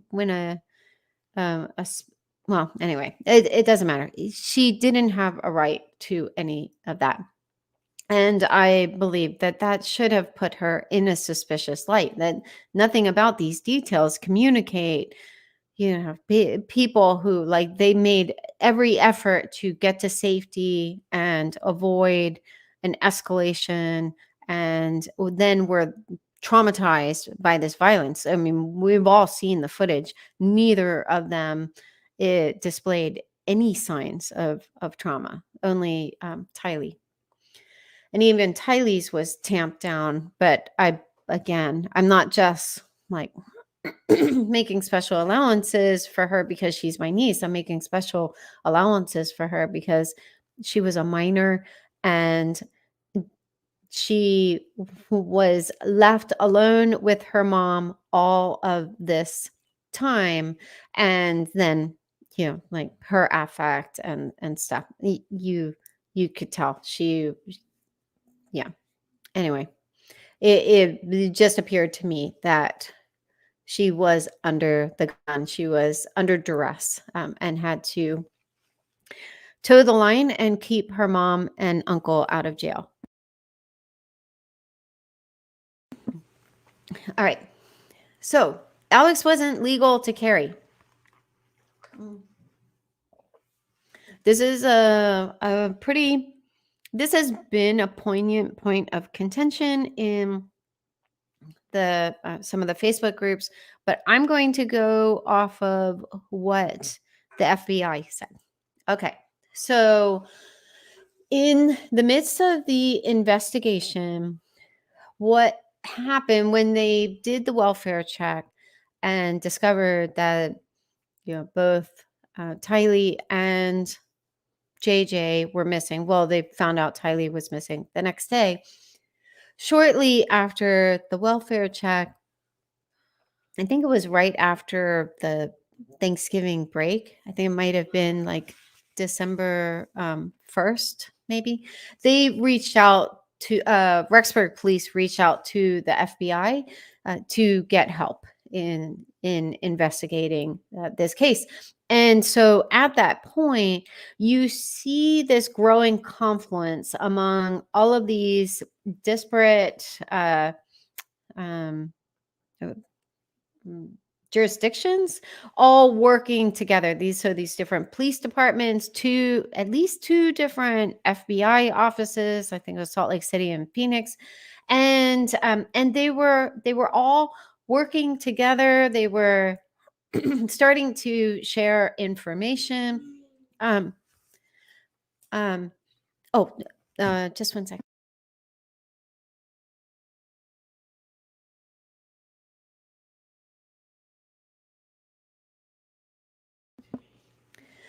All right. Sorry about that. But so at one point, this intelligence analyst with the Phoenix division was tasked with finding out if Alex was legally carrying a gun.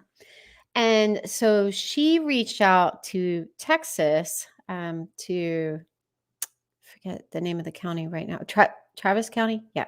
She reached out to Travis County, and someone there had said, excuse me, and that the only way his rights would have been restored would have been if his record had been expunged. And the litmus test there was, she said, if it's in his record, so if it's in his background report, then it wasn't expunged, because by the very definition of expunging a record, it doesn't show up. So then this agent or analyst, Elizabeth Keller, she reported back with this. Christine Thompson, another analyst here, looked into Alex's status as a prohibited possessor yesterday. she spoke with someone at the Travis County, Texas courthouse that indicated that if his rights were restored, his felony conviction would have been expunged. So not just like demoted to a misdemeanor, it would have been the only way would have been if his conviction would have been expunged. Since his record is still showing he has not had his rights restored. Christine has also historically seen in the NCIC results where is specifically states that a prohibited possessor's rights have been restored. So what she's saying there is that in this one report, and last year I took a deep dive into what exactly this NCIC is and stuff. It's not particularly relevant. In this case, the relevant thing is that there are times where it will actually explicitly be stated that a prohibited possessor's rights have been restored. So that would be kind of a clue that something was expunged that would have previously prohibited that particular person from carrying a firearm. So, but back in July, shortly after Charles was shot, Cole Vallow, so he's Charles' oldest son, had emailed Detective Moffat and just and he had brought up this issue of like asking him, was Alex even allowed to carry a gun, because they were aware that there was some kind of event. And so Detective Moffat replied, "Good afternoon, Cole. Al was a convicted felon, but completed the terms of his probation, which reduced the charge to misdemeanor. He is legally carrying his firearm." And then he goes on to answer his other questions. So it seems to me like Detective Moffat just kind of like went on assumption and didn't do his due diligence to find out, was Al. Now, again, unless the FBI analyst and the person she spoke with in Travis County, unless they're both wrong and Detective Moffat is right, then it looks to me like Detective Moffat didn't do his due diligence and just kind of, I'm not saying it was intentional. I'm not speaking to motive. I'm saying it seems like he just kind of brushed off Cole's concern. Like, we got this. He was definitely allowed to carry a firearm because he completed the terms of his probation. At one point, I had a stalker and I got an injunction, which is just a restraining order with a few more teeth against this person. And this person is never allowed to carry a gun again. So even when I, initially read this, whenever that was, because this was in the first batch of FOIA docs that came from Chandler, I was just like, that just doesn't make sense, because I mean, in this case, like, Alex actually assaulted Joe, and then we found out from Adam, after the fact, like the actual full plan. But anyway, and he went to jail for it. So yeah, all right. But he also told Cole in that same email, there is no travel restrictions on anyone involved in this case because at this time there is not probable cause to arrest them. All right. Charles prints weren't on the bat, or I should say they were not confirmed on the bat. So this was just like a short paragraph in the documents, but it says on 9/11/2019. So this was a couple months after Charles was shot. I requested the bat from the original incident be clean swabbed for DNA and then processed for fingerprints. I requested the fingerprints from the bat be compared to Charles, Lori, and Alex. So they didn't compare it to Tylee. The prints were later examined and found to be inconclusive. So this is kind of a borderline issue. Like if this were the only thing, I'd be like, oh yeah, okay, maybe, maybe not. But yeah, and not even maybe. I don't think that this would establish probable cause. However, if you think back to their testimony, like Lori's testimony was that uh, that Tylee like held out the bat and Charles grabbed the bat. So not at the handle, he actually grabbed like the fatter part of the bat and yanked it away from Tylee. And there were pictures of the bat and the two spots on the bat where they picked up what looked like a partial, some kind of partial fingerprint, and both of the spots. So there were none on the handle, which I don't know. But the two on the fat part of the bat, I mean, Charles would have pretty clearly grabbed that for, according to Lori's story, for him to have been able to pull the bat away from Tylee, not that Tylee would have, been even close to a match of Charles' strength, but just, in terms of like getting the bat from her, he would have had to have gotten a pretty solid, handle on the bat. And so I just thought like that's really that's weird. Like they can't even confirm that Charles ever touched this bat. The handle, the fat bar of the bat, there is no evidence that Charles touched this bat. All right. Now Alex and Lori should have had hearing loss, and I will make my case for this. So I looked up the decibel rating of Alex's gun, which by way of reminder was a Springfield XD 45 caliber gun. There were multiple references in the report to ACP. So I was able to conclude, okay, 45 ACB, a single shot registers at, according to the source, and feel free to, check my work. You can go to bit.ly gun noise. Excuse me. But it registers at 157 decibels. So, okay, what does that mean? So I did some digging about, about like, is it possible? Because one person had made the point, and I think it's in this article. Oh, I need to include the bit.ly for that. I'll try to remember to circle back and do that if someone can remind me.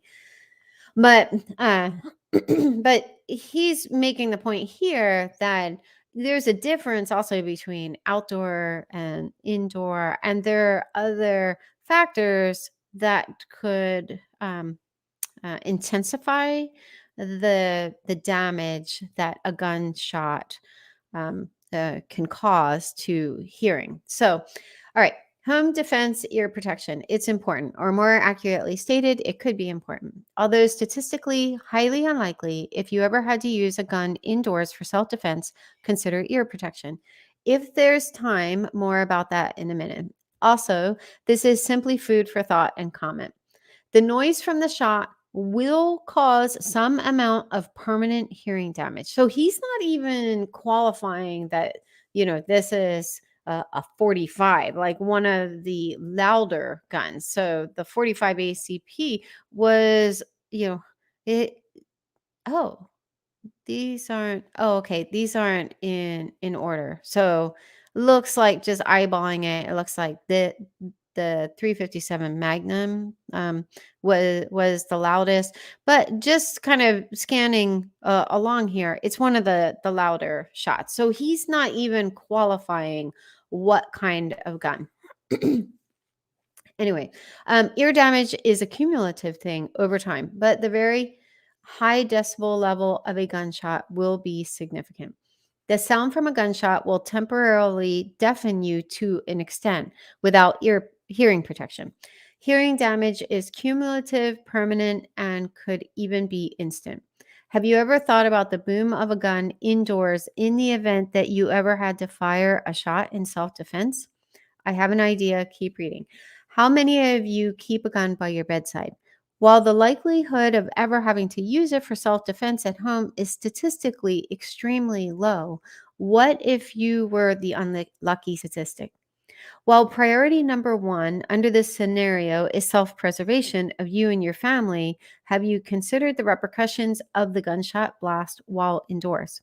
Especially indoors, a gunshot could conceivably cause some permanent hearing loss. Are there precautions that you might consider ahead of time? Yes, ear protection for home defense. So his point here is that if you shoot a gun indoors, you're going to experience some damage to your, some to your hearing.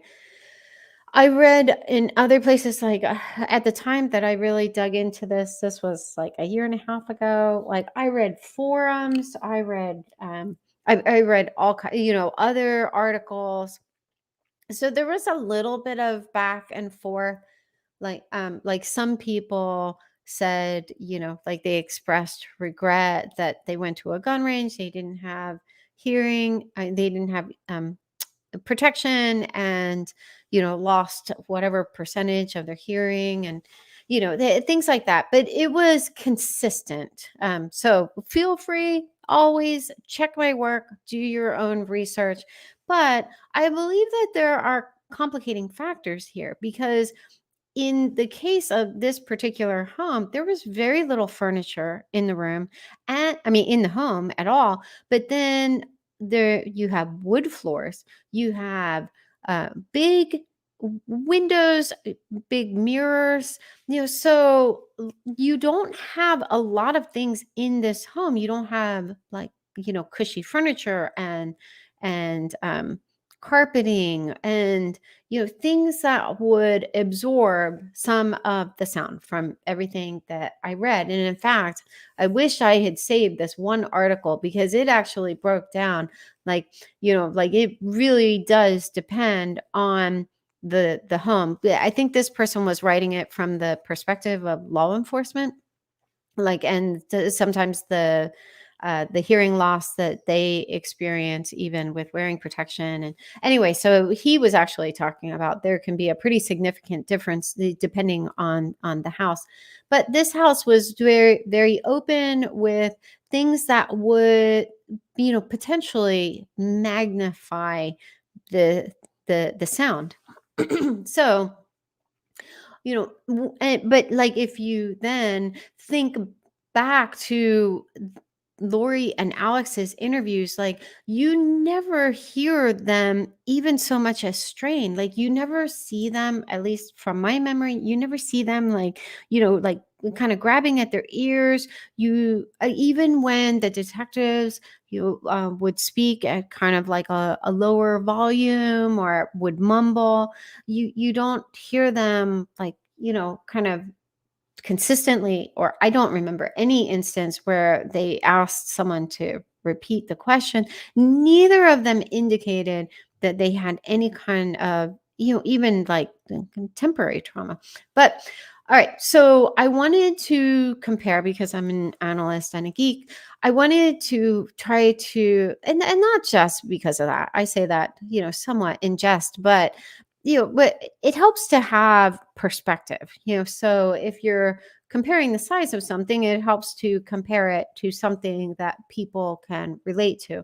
So I looked up the decibel ratings of things that are very loud. So it started at, 0, complete silence, breathing, a quiet whisper, at 6 feet, a quiet library, so, pretty typical type things. And then it starts getting, louder and louder. Oops.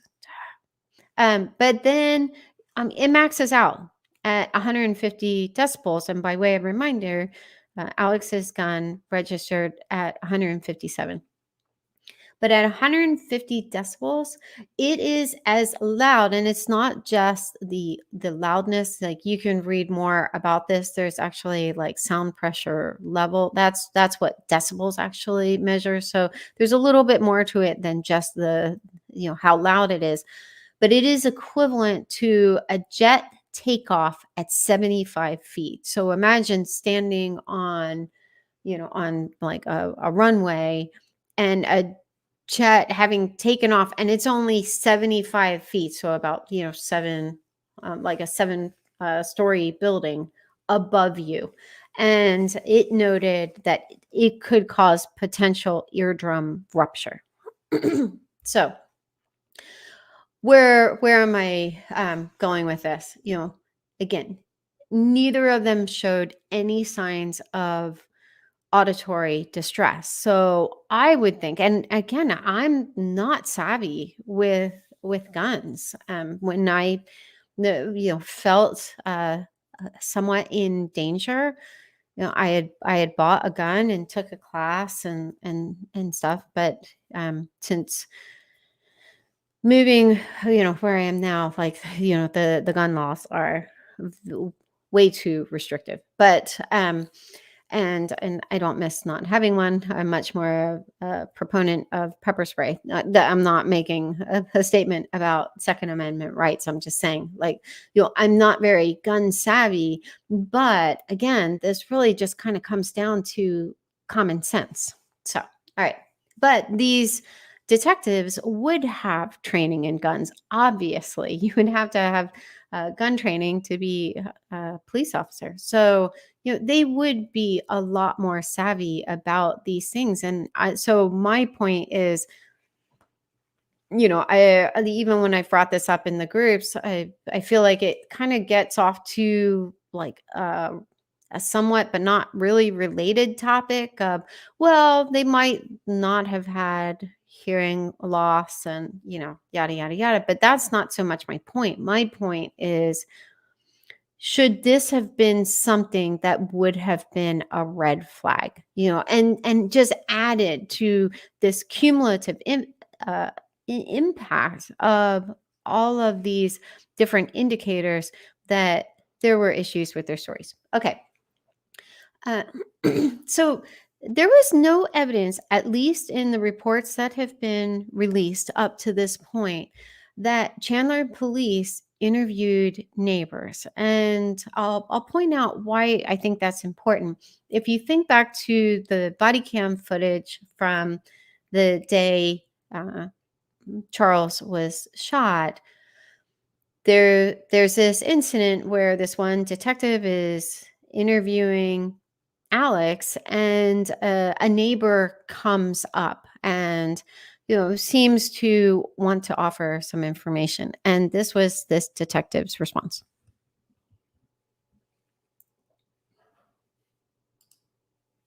So you guys are kind of talking in between, or what? Who are you?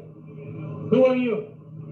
No, just go back. I appreciate it. Thank you, sir. Thank you. So it's just you and your brother-in-law. Okay, first of all, Alex, shut your face. Like, what is Alex doing? Thanking a guy for coming up and trying to help is ridiculous. But his approach clearly worked. I mean, the Cox family are gaslighters extraordinaire. And but but my point here is, here you see this neighbor come over, and I don't care that the detective is gruff. I don't care about that. Like, police officers are gruff around here. My issue is more the fact that he just dismisses the neighbor.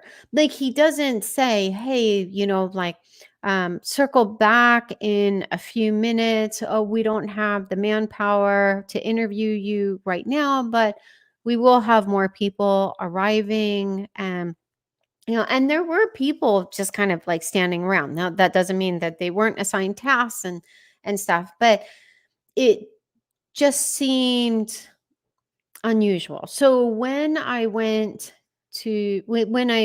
received some of these reports, one of the things that I looked into what and was looking for as I was reading through it was any evidence that they interviewed neighbors, just to like find out from them because this is, I think, in the Cool Cats group. I thought about sharing it in this live, but it's just a little too potentially traumatizing. But it's a video, and I forget who the victim was, but there's this video that's out there. It was from a neighbor's camera, and it was I can't think of her name, the woman who was shot like 8 times, I think. And you hear the shots. So the video doesn't indicate, nor does the description, how far away this neighbor was. But even if it was like a next door neighbor, which would be, the one who would hear it the loudest, obviously, these shots were very loud. So, and obviously there's no mention, like, Alex wasn't like, so then I got my, suppressor and, hooked that up. There's obviously no reference to either of them having hearing protection, so, and in fact, if Lori had some, even if it was just like, like the little orange plugs that Alex used, like Charles could have seen that. We just don't know how this entire scene played out. I just know it wasn't like it was described. But there's to me, anyway, I'm belaboring the point. So I, was looking for any evidence that these neighbors were interviewed, and they weren't. But then when the Gilbert police report came out, I noted that So you guys, they did significant canvassing of the neighborhood.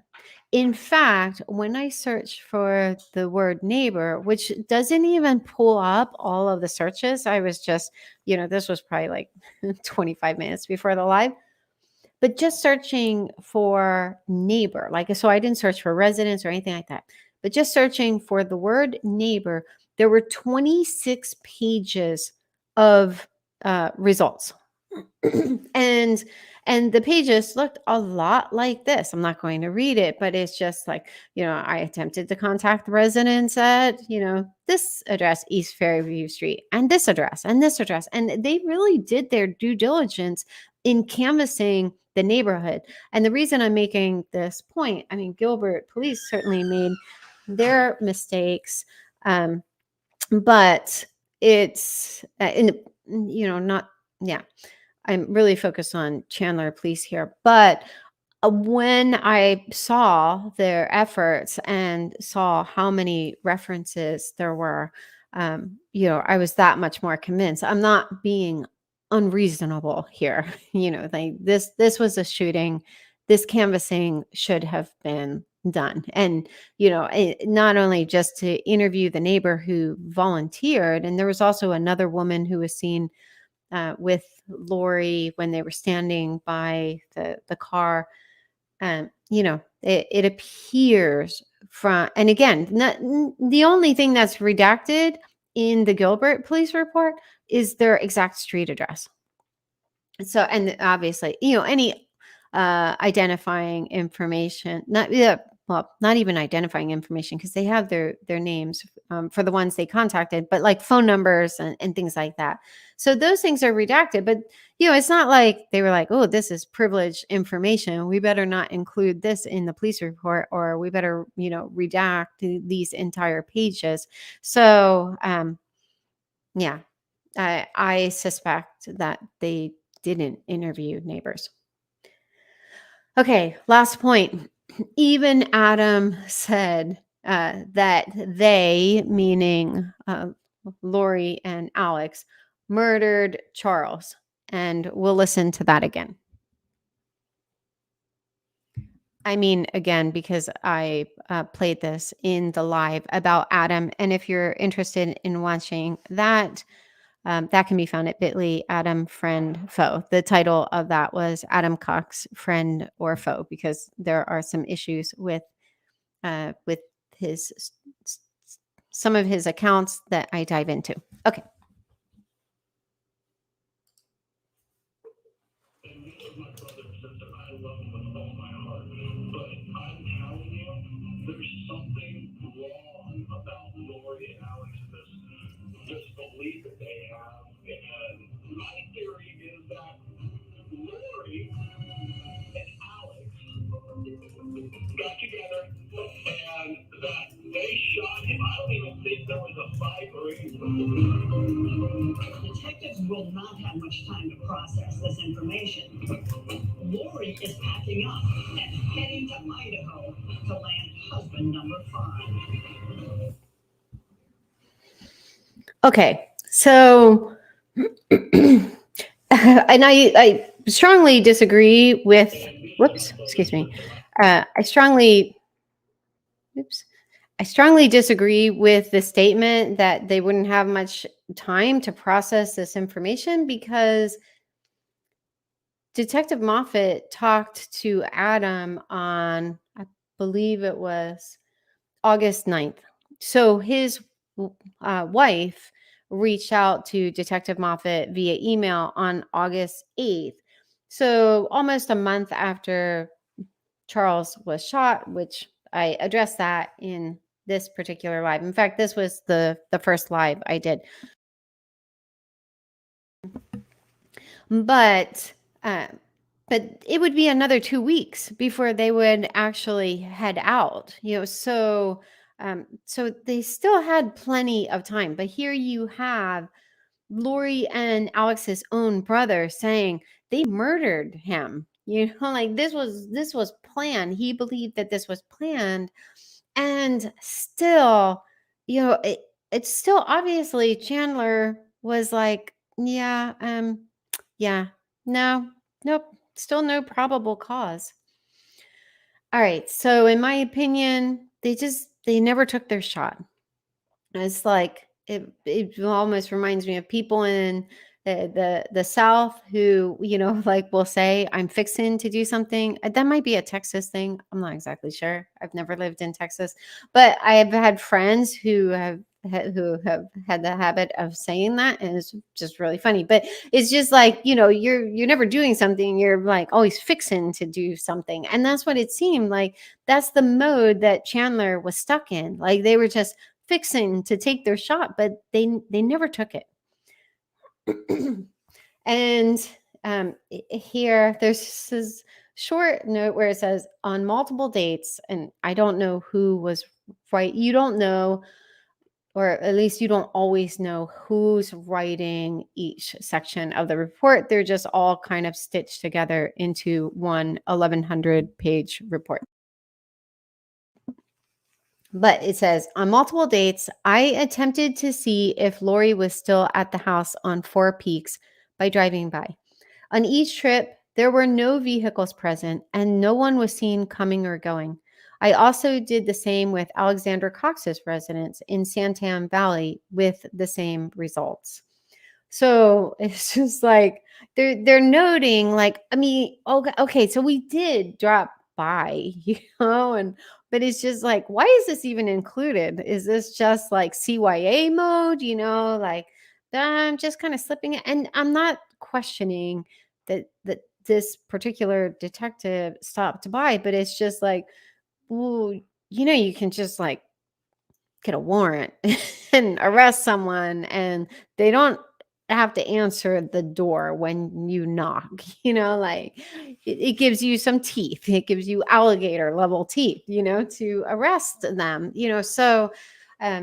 So it just seems like there's this kind of timbre of like, yeah, we never heard back from them, and well, we did stop by their house, and we just didn't see him. We didn't see him coming or going. And anyway, so in my opinion, there were 3 separate occasions where Alex, and I'm just addressing Alex. I'm not even addressing, like, I think there was probable cause to arrest both Lori and Alex, because Lori was the one who she left the scene of the crime, and there was a point in the police report where it noted that it was, they didn't say disingenuous, but like and this might have been in the affidavit of probable cause, but they made the point that Lori had said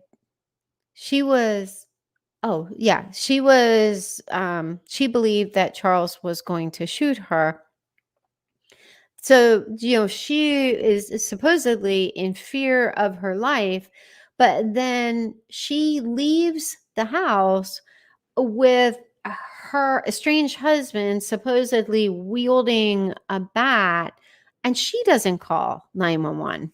And so it's just like, there's just no evidence of any kind of sincerity on either of their parts. And then, she's talking to Alex, and she's making outrageous claims in her police report, and they're like, so he was like unga bunga and just like pounding on Alex's head. Yeah, it's just kind of weird that like a minor league baseball player would be pounding a bat with one hand. Again, the softball player in me is just, it just finds that so cringy.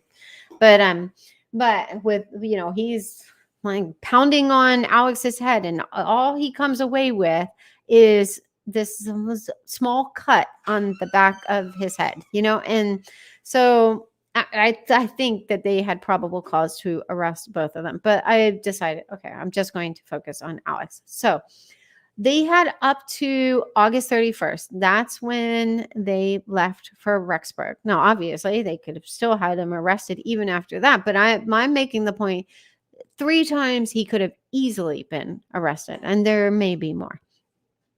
But then on November 4th, that's when they tracked down the Jeep in Rexburg by, I think it was late October. They found the Jeep in the parking lot. But then on November 4th, they had the search warrant, and Rexburg police went to the apartment complex. They knocked on the doors and no one answered. And so they just towed the Jeep. And I'm going to kind of just make a side point here. And just because this affects Tylee, and she has my heart. But here they have, and I made this point in the last live that I did, the 20 biggest surprises from the FOIA docs, but they, at one point in October, it was like mid-October, I think, they had said they wanted to know Tylee's whereabouts as well as the Jeep, because they were making the point that Tylee was the primary operator of the Jeep, and the Jeep was identified in the attempted murder of Brandon Boudreaux. So they wanted to know both where Tylee was as well as the Jeep. And to me, I wondered if they thought, suspected that maybe she was the driver, but but then Rexburg police, or maybe it was Fremont County, one of the two, actually found the Jeep, but someone from Rexburg police, I believe Detective Hermosillo, I'm not exactly sure about that, went to the apartment complex, couldn't get a hold of anyone. They pick up the Jeep and tow it, and obviously they reported back to Gilbert, and by this point, there was quite a bit of connections being made. I don't think the FBI was involved quite yet. I think that was after the welfare check, but they were starting to make connections, and Brandon Boudreaux had helped them connect the Tammy's death with his attempted shooting. No one was talking about the kids. I went over that in the last live, but there were connections being made. They were Rexburg Police was doing reconnaissance on Lori, and also I think maybe a little bit, well, on their apartment complex. So Lori, Melanie, but they tow the Jeep away, and no one from Chandler was like, no, we still want to confirm the whereabouts of the current owner or driver of the Jeep. It was like, okay, well, now we know where we have the Jeep. We're good. Excuse me. So, but then there's this other, kind of, it's like if you've ever had a new driver, just think about, all right, this is a 16-year-old. This is her Jeep,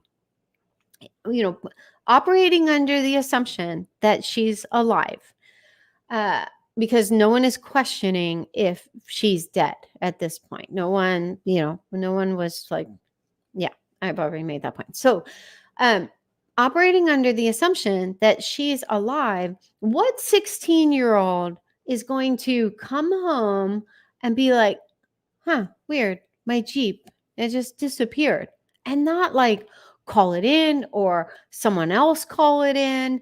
So I think even the fact that like they never heard from this teen girl or her, or her family or anyone, like I think that should have been even more suspicious, that that something was up there. But back to our regularly scheduled program. They were right there. They were in the same parking lot where Alex lived, so within a stone's throw, and there was no call from Chandler Police. Like, you know what? That's it. Like, now we've, this guy is also connected. They knew that, I think by, I'm not sure if by that point they had already gotten the surveillance of him driving through Arizona. That I'm not sure about. But, obviously, like Brandon had pointed at this guy. He had hired a private investigator, so like there was a lot of suspicion swirling around Alex, and still no call to, like, you know what, pick him up. We're going to extradite him back to, or, however that works. Just pick him up, just arrest him. All right. Then again, on December 5th, excuse me.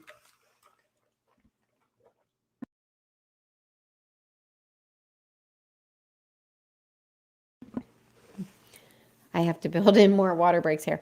Then again, on December 5th, this was in Gilbert, and Gilbert police were surveilling Alex and Zulema, and they had seen both of them one of the days. Yes. So on December 6th, they were watching Zulema, and there were some notes about that.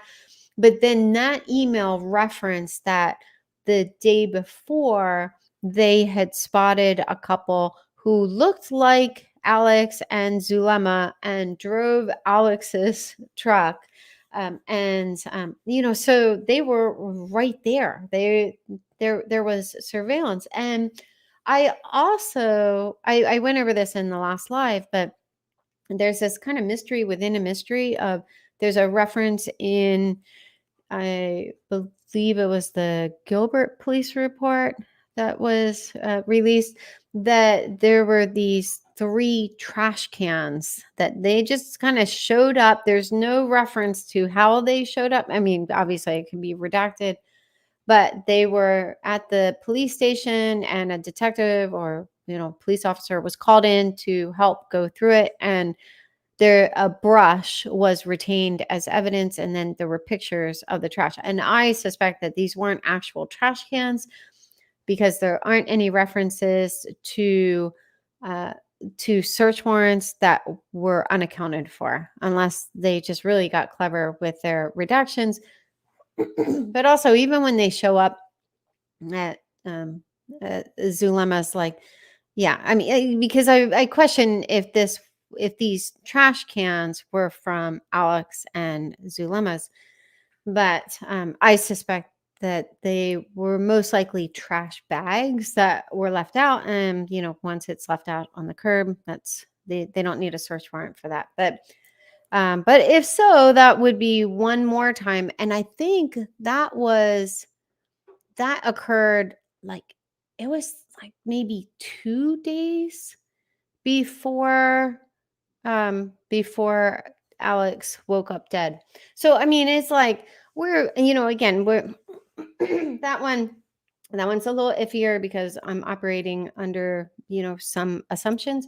But if those trash bags were from Alex and Zulema's, then again that's edging up to Alex's death. And some people have understandably said, in the Facebook groups, who cares that Alex is dead?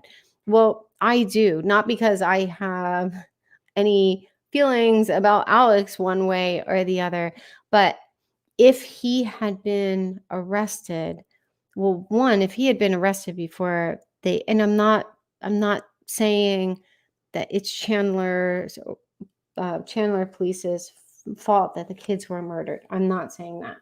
What I am saying is that if he had been arrested in an expeditious manner, then there is a chance that there wouldn't have been more murders. Could Lori have still moved to Rexburg, and could Chad have murdered the kids? We don't even there are a lot of unanswered questions, but I think it just would have been a lot harder. Chad would have had to murder both of the kids, take the shot at Brandon, and murder his wife. And regardless, we'll never know because he wasn't arrested. But I'm just saying that just to explain why it does matter to me. It matters to me a lot that he wasn't arrested, because I just do not believe that Chandler did their due diligence in their investigation and the actions that were taken. And even when you look at a lot of the interviews that were done, they didn't start reaching out to a lot of people until the spring of 2020. So I mean, that's 8-9 months, for some of these interviews. They didn't even order Charles iCloud records until it was 8 months after his murder. So they had his phone, but they didn't get a search warrant for his iCloud records. And then even when they did either they were going through his phone records or the iCloud records, they picked a date that it was, I pointed this out in another live. I think it was something like June 27th, and said there was nothing, basically there was nothing particularly interesting or pertinent to this case before that time. And we know now from the police reports, from the text messages that were released, and we only have the text messages between Zulema and Lori, Zulema and Chad, and then a few between Alex and Charles, and I think there might have been one other volley that was thrown in there.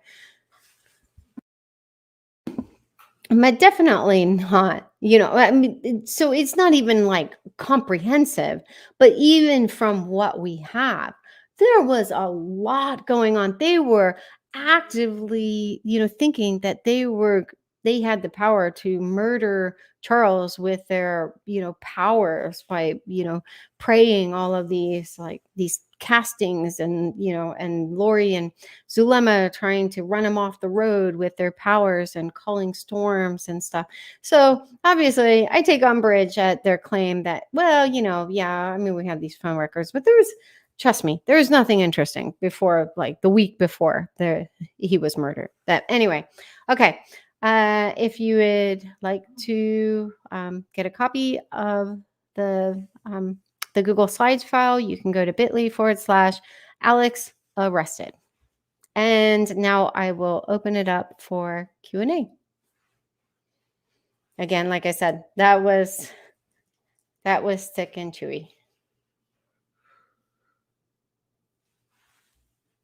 All right.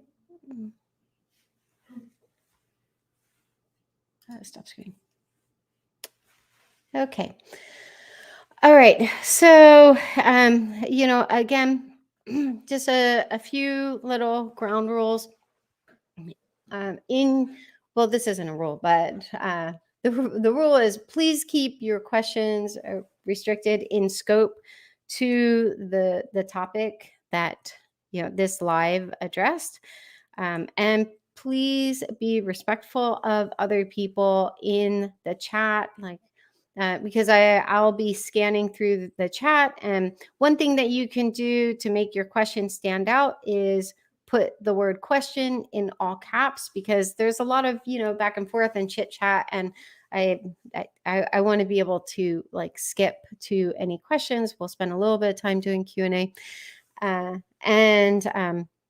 yeah, so if you could just be respectful of other people in the chat, and really that's only for maybe 2 or 3 people. By far, the majority of people who join the chats, you're all just delightful. And I do go back over the chats. It's typically sometime during the weekend.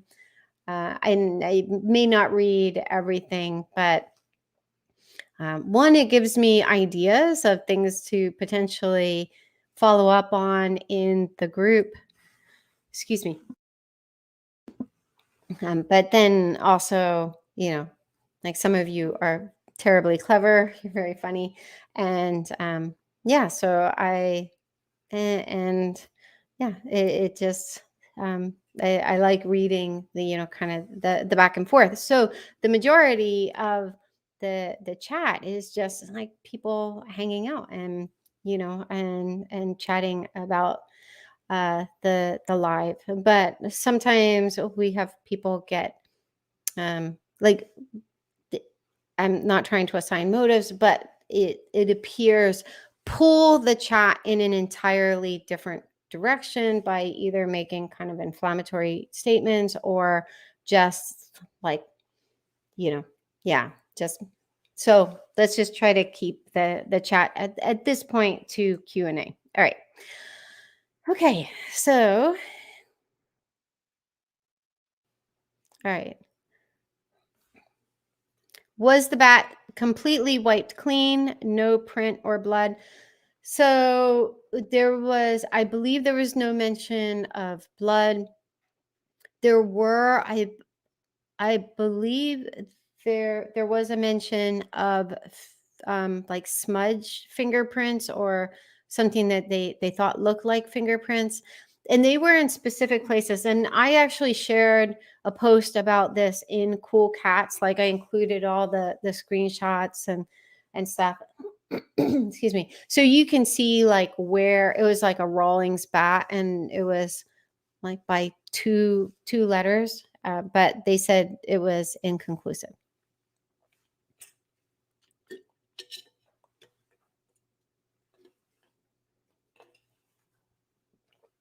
Oh, thank you, Carol. I love hats. I love hats and ties and vests. You'll probably notice after a while, I really like white, colored shirts. I really I could wear a white colored shirt every day, just about. But so I like a plain shirt, but then I'm all about the accessories. So I love hats, ties, vests, jackets. Yeah. Anyway.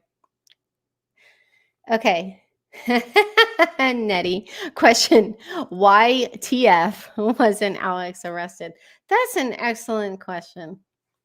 I do not know.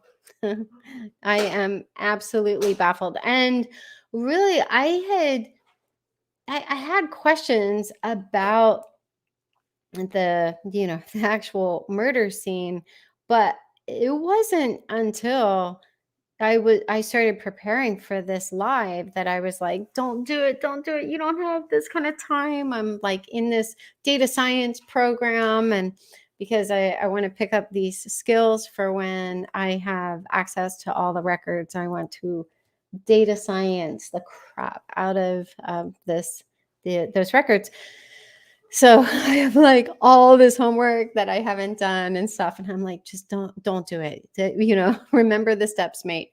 But no, but when I did, and really took that dive, I was just like, none of this makes sense. And what the heck is up with that bullet? Like, it's just a random bullet, just like someone just kind of dipped it in blood. And I'm like, how in the world did this? Alex's recounting of what happened, how did that pass muster? I have no idea. It's absolutely bizarre. Thank you, Sarah. Thank you. Oh, and thank you for the kind words. And I don't say this to like encourage kind words, but there have been times in this case where it's just been particularly difficult, like either because of the information that's come out or just people being awful, while clutching their pearls about people being awful. But there have been times when I've just felt like so down, and I will just, I don't know, this might sound, well, anyway, it doesn't matter. Like whatever it takes to, protect your mental health. But I'll just like pull up YouTube comments. Like there was one night in particular, it was just, something had come out, and it's just like this case can be death by 1,000 cuts. And at least the flow of like big reveals has kind of trickled off. But until the trials. And I think there will be potentially many trials when you start counting in like all of the appeals and stuff like that. But that one night in particular, it was like I couldn't sleep. It was like 2-3 o'clock in the morning, and I just opened up YouTube. This was when I was like using my analytics channel, and just read.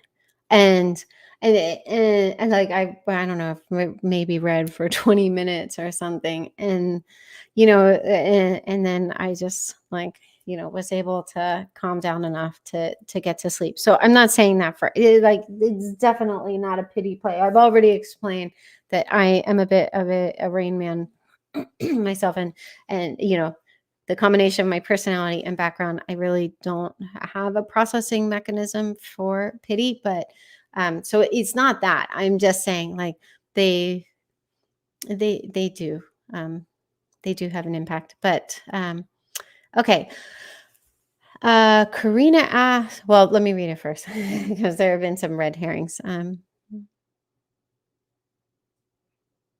Oh, that's a really good question. So Karina asked, have law enforcement said they know this looks bad and fired someone or retrained them since then on this?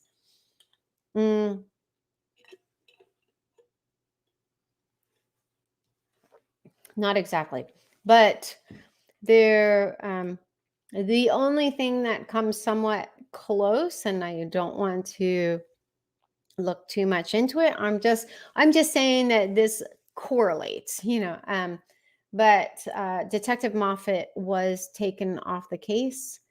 I think that was in 2020 sometime. And he was given a promotion. So, but yeah, he's no longer leading the case. So, and there are some points, like I don't have it in for Detective Moffat or Detective Yinclin. Even when I was listening to Detective Yinclin's like interviews of Lori and Tylee, like I actually went into it somewhat prejudiced because of some of the other statements that she's made, and she's definitely not my favorite detective for listing Tylee as a suspect in Charles' murder, and I felt like that was disingenuous because, and I went over this in the last live, but like she only asked for like the previous 3 months, and this was in December, so it would have been September to December, which that would have it would have started 2 months after Charles had been murdered. So I think she did it just to kind of like fast track, potentially. I wonder. I wonder if she did it to fast track the search warrant. But anyway, but having said that, I had some biases against both of them, and when I feel like rightly so. But when I went back and watched the interview with Detective Yunklin and Tylee, although I strongly disagree with them. First of all, making Tylee wait and interviewing Lori first, like they just left this 16-year-old girl twisting in the wind. Just leave her alone in an interview room for, I don't even remember how long it was. And then didn't have, someone who specializes in interviewing kids, even just a social worker present, someone who could be an advocate for her. And then, like it was pretty clear that her room shared a wall with the room Lori was in, because you could hear Lori when Tylee was being interviewed and vice versa. So there were certain, and then they didn't call in child protection services afterwards, so even though a man was shot and, the 2 kids were home for this incident. So lots and lots of mistakes, egregious errors, missteps. And then I don't even think that they're just mistakes. But having said that, like, I didn't hate her interview with Tylee. I found her, to be empathetic to a large degree, and so and then like with Detective Moffat, when these FOIA docs were released and I started reading interactions that he had with some of the family members, and I already went over, some of that in the last live, so I'm not going to, resurrect that. But it did give me a little more understanding. I still think that their approach was unjustifiable, but I do think that there were a lot of confusing signals that were being passed. And there is also evidence of, what appears to be evidence of some family members actually withholding information that I think could have really, like kick this case into the far left lane. So I'm not speaking to motive, but anyway, so yeah, the most that, to make a short story long, the most that we know is that Detective Moffat is no longer on the case. Yeah, Hazel asked, "Oh, I like this live. I mean, I've barely scrolled, and there are already so many questions. Was Alex's DNA on that bat? No, it was inconclusive. So they couldn't, and they didn't test Tylee's. So yeah.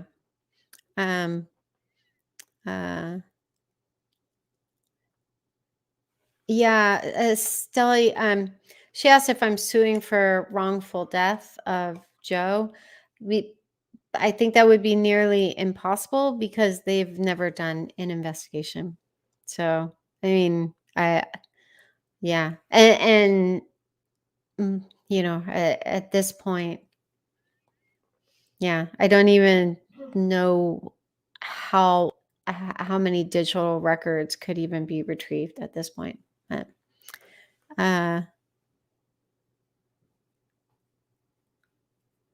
okay. All right. Thank you, Mickey. Question: did CPD? Oh, wait. Let me read it first. Sorry.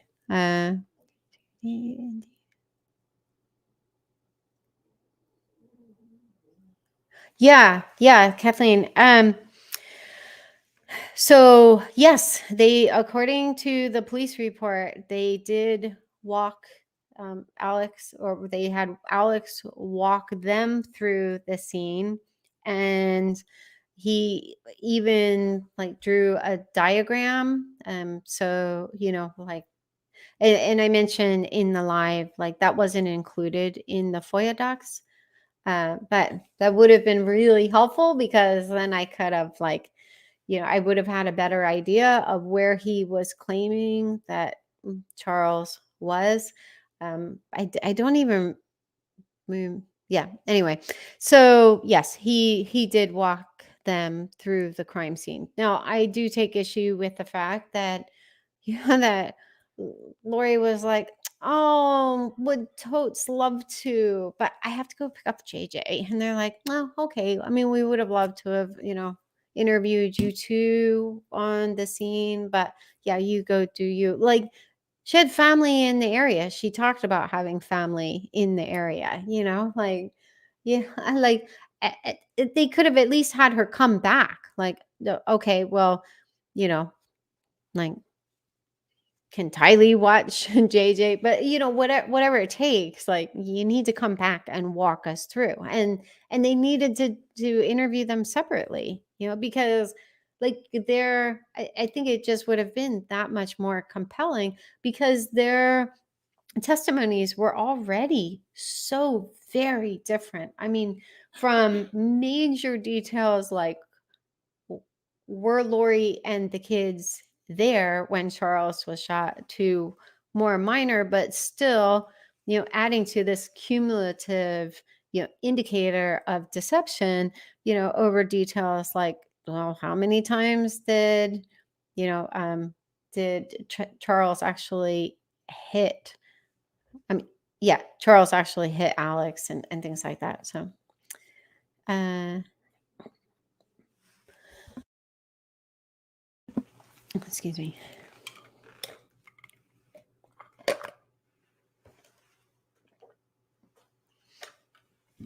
I try to pull away from the mic, because I realize in these lives, like, it picks up everything. I'll be like, okay, they didn't need to hear me swallow.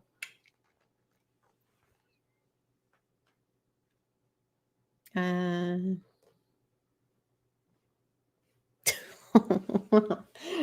that was a lot of angst.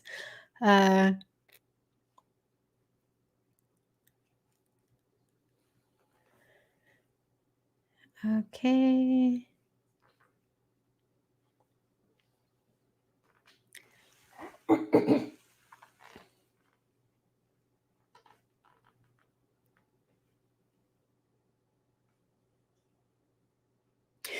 Okay, so this was a question Mia asked someone else, but it's a good opportunity to address this point. I don't want to be pedantic, but I usually say that right before I'm pedantic. But the question was, isn't Barry schizophrenic? The family might not want him to talk publicly, especially if he is off his medication. So we need to keep in mind that there's a difference between claim and, again, I don't want to patronize. I'm not picking on anyone, but because so many people are following the case, and not everyone is as, I don't know, obsessive about, like, um, sharing where information came from, clarifying, okay, this is a claim, I got this from an inside source, this is an unverified claim. Like, I shared that, according to two inside sources, Melanie Pulowski was in Rexburg around the time right after JJ was allegedly murdered. But then I'll qualify, excuse me, both of these sources have been reliable, because you kind of assign almost like batting averages to sources, but these two sources have been reliable, but it's still unconfirmed. So in that same vein, when Cox family members, and I mean, I guess this isn't that different from a lot of divorces, but we're talking about the Cox family.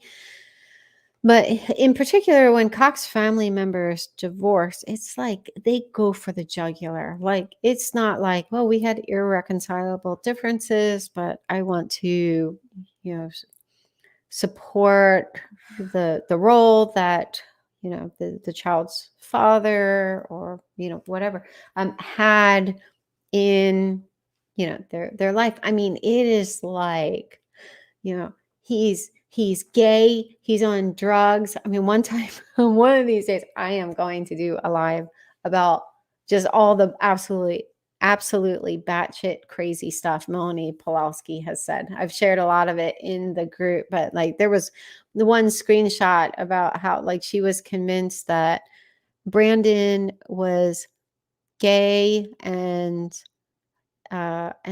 doing drugs. I think it was like Molly or something. I forget which one it was. And also associated with the mom, because like apparently her growth has been stunted since the early 90s. But I mean, even where I live, like there's no mom, like I had a landlord try to like kind of threaten me a little bit. And another resident said, he was like old, like mob. And I'm like, yeah, it's not a thing. Now he just wears a lot of tacky jewelry, But anyway, but all that to say, that was a claim that Stacy's husband, or soon to be ex-husband, Steve Cope, made about Barry. No, I'm not in any way suggesting, oh, you can't rely on Steve, but this was a claim made in a divorce proceeding. So, you just want to be kind of careful with some of these things that are being proffered as facts, that even if they're in a legal document, it doesn't make them true. So, like, case in point, Charles referred to Lori as having 2 emancipated children. So we all kind of assumed very, very early on, we're talking January 2020, that Tylee was emancipated, and then it turned out, no, she wasn't, but it was in a court document, and he may have believed she was emancipated, but she wasn't. So anyway, so as far as I know, there's no confirmed diagnosis of Barry as being schizophrenic. There's a rumor out there that I've heard from a couple sources that he is dealing with like some Alzheimer's or something like that. But again, it's a rumor. Okay. Chinese. Sure. Chad is wimpy. He couldn't even carry the spare tire. There's no way he could have carried a dead body. Absolutely. I mean, like who was it? Oh, it was yeah. Anyway, someone was telling me about when their mother died, who was like 100 pounds, like sobbing wet or something. I mean, a very small woman, and it took multiple people to carry her. Like, dead bodies are very happy. I mean, happy. Oh my gosh, heavy. I'm very tired because there is no, they can't assist at all, and so anyway. Okay. Yes. Barbara said, I think Alex himself was amazed that he wasn't arrested. I mean, it's hard to know, like, but one thing that I will say along these lines, because sometimes, it's like I'm like a dog with a bone with reading these documents. And that's why sometimes, like, some of these pages, it will take multiple days to get through a single page. But then even when I've moved on, like, my brain will kind of like latch on to, certain details. And one of those was this detail of the Jeep. Like, the fact that, like, here you have Rexburg police coming along. They knock on the door. No one answers. At this point, yeah, November 4th, I think, I'm pretty sure Lori and Chad were already on their honeymoon. So, Alex and Melanie were left to hold down the fort, which that might be why this is so funny to me. But, or the events that transpired. But I mean, they're all just dumber than wood, because here police come, they take the Jeep. Like, you would think they'd be like, okay, now it's definitely time to bounce, and Chad had even talked about how, like, he and Lori owned a home in Hawaii and they were going to stay in Hawaii. So that may have been a plan at one point. But here the Jeep disappears and they just stay in Rexburg. Like, either it was like not parked right in front of someone's, like in their driveway. Like, maybe it was parked off to the side and just no one noticed, or they were just like, oh, well, okay, that's fair. All right. Well, I'm not driving it anyway. I have no idea, but the Jeep was taken November 4th, and the welfare check wasn't called until November, 26th, and or performed. And so it just amazes me. Like, especially now knowing all the sketchy things that they did, why they just stayed. Like, what was wrong with them? It's amazing. And then when they took off, like, they, Lori left the application for the storage unit behind. I mean, it's just, I don't know how these people ever thought that they were good candidates to turn to a life of crime. But I do very much wish that Alex was alive so he could turn state's witness. But anyway, okay, I'm going to scan for a few more questions, and if not, I will go to bed. Anna, dead bodies are dead weight. That might be where that phrase comes from. Okay. All right. This is a great question. Crocheting Fammy. I shouldn't assume that a person who crochets is female, because I know someone who crochets who is very, very masculine. It relaxes him. But anyway, Annie, do you think that law enforcement's religious beliefs played a part in the lack of investigation done when Lori and Alex murdered Charles? I'm going to go a little one against the wind on this one. I actually don't.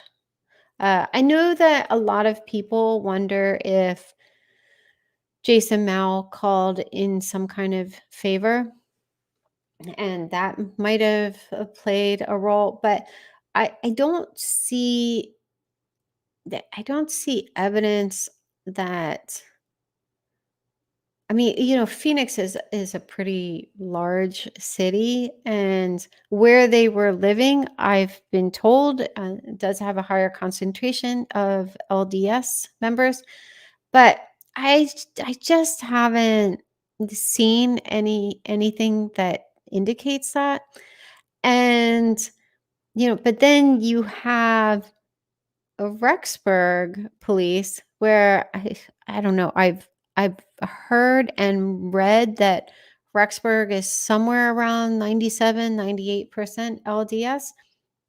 And I have no complaints about their investigation and in the entire way that they've handled everything. Now, obviously they're a little farther downstream on this than Chandler and Gilbert, but still, I mean, here you have a lot of people who are investigating the case who are followers of the LDS faith, and they can't wait to prosecute Lori and Chad.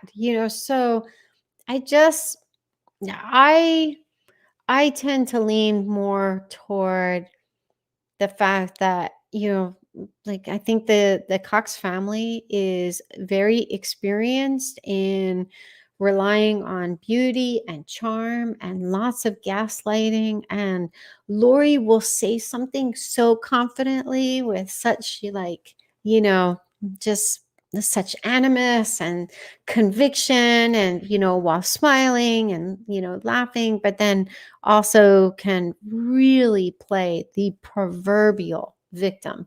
And I think that that's just really worked for her. I think that there is a a pretty significant bias. I think even early on, when Charles was trying to get help, here the you had Gilbert Police. There were 9 different references that one of the detectives, I forget his name now, but where he was actively advising Lori on how to evade the psych eval. Like, I mean, going so far as to say, well, I mean, like, if you're no, like, my captain is reviewing the pickup order now, but if you're not here when she's finished reviewing it, hint, hint, and again, Lori is dumb, so she's not picking up on it. She's not saying, like, okay, peace out. I'm just gonna go now. But then he tells her, like, they're not going to kick down doors for a pickup order. So even if police come to your house, so it sounded to me like he was thinking, like, they're not going to come to your house. But let's suspend reality for a moment and say police come to your house. Just don't open the door. He said something to the effect of, as long as there's a barrier between you and the police officers, that they won't enter. And so, yeah, so I think in that case there was a really significant bias. Like, how can this PYT be tormenting and causing fear in this guy who clearly has an affinity for working out? So I think that played in much more, because even looking back over the files between Lori and Joe when they were going through their divorce, like, it would be written in like, mandated in a court order how they were to, like, there was one instance where how they were to divide up the winter break, Tylee's winter break. So Lori was supposed to have her for the first half, and then on this particular day, Joe was supposed to pick her up, and Lori just left and went out of town, um, and yeah, and so, and I think in that case, I think that was the one time she was arrested for judicial interference, but there's nothing on her record. I'm sure she was released, but there was one time, and Joe was supposed to have Tylee for a portion of the summer. This was going to be for more than a month, and they had a pickup location. And Tylee had a concert that night, and Lori asked Joe if they could do the exchange after the concert, and Joe was attending the concert, and or that might have been the first he heard of it, but so he decided that was reasonable and agreed to it. And then they did this, like, switch off, and um, and Joe went to, like, he couldn't find them afterwards, and rightly suspected that, that something suspicious was happening. And then he went to the parking lot where their cars were and waited there. But they, meaning Lori and Charles, but they had arranged someone to pick all three of them up. And then she just didn't, like, Joe just didn't get her for that time. And when he reported it to police, they said, well, yeah, and I think this was Gilbert Police. And they said, well, we can't do anything because you changed the pickup spot, or you guys didn't meet at the assigned pickup spot. So, and I mean, so it's just like this woman has a long history of just getting away with who knows what, quite possibly, murder, even long before, possibly even before Joe died. But, so, yeah, I don't, and I did go in with a lot of these questions, but yeah.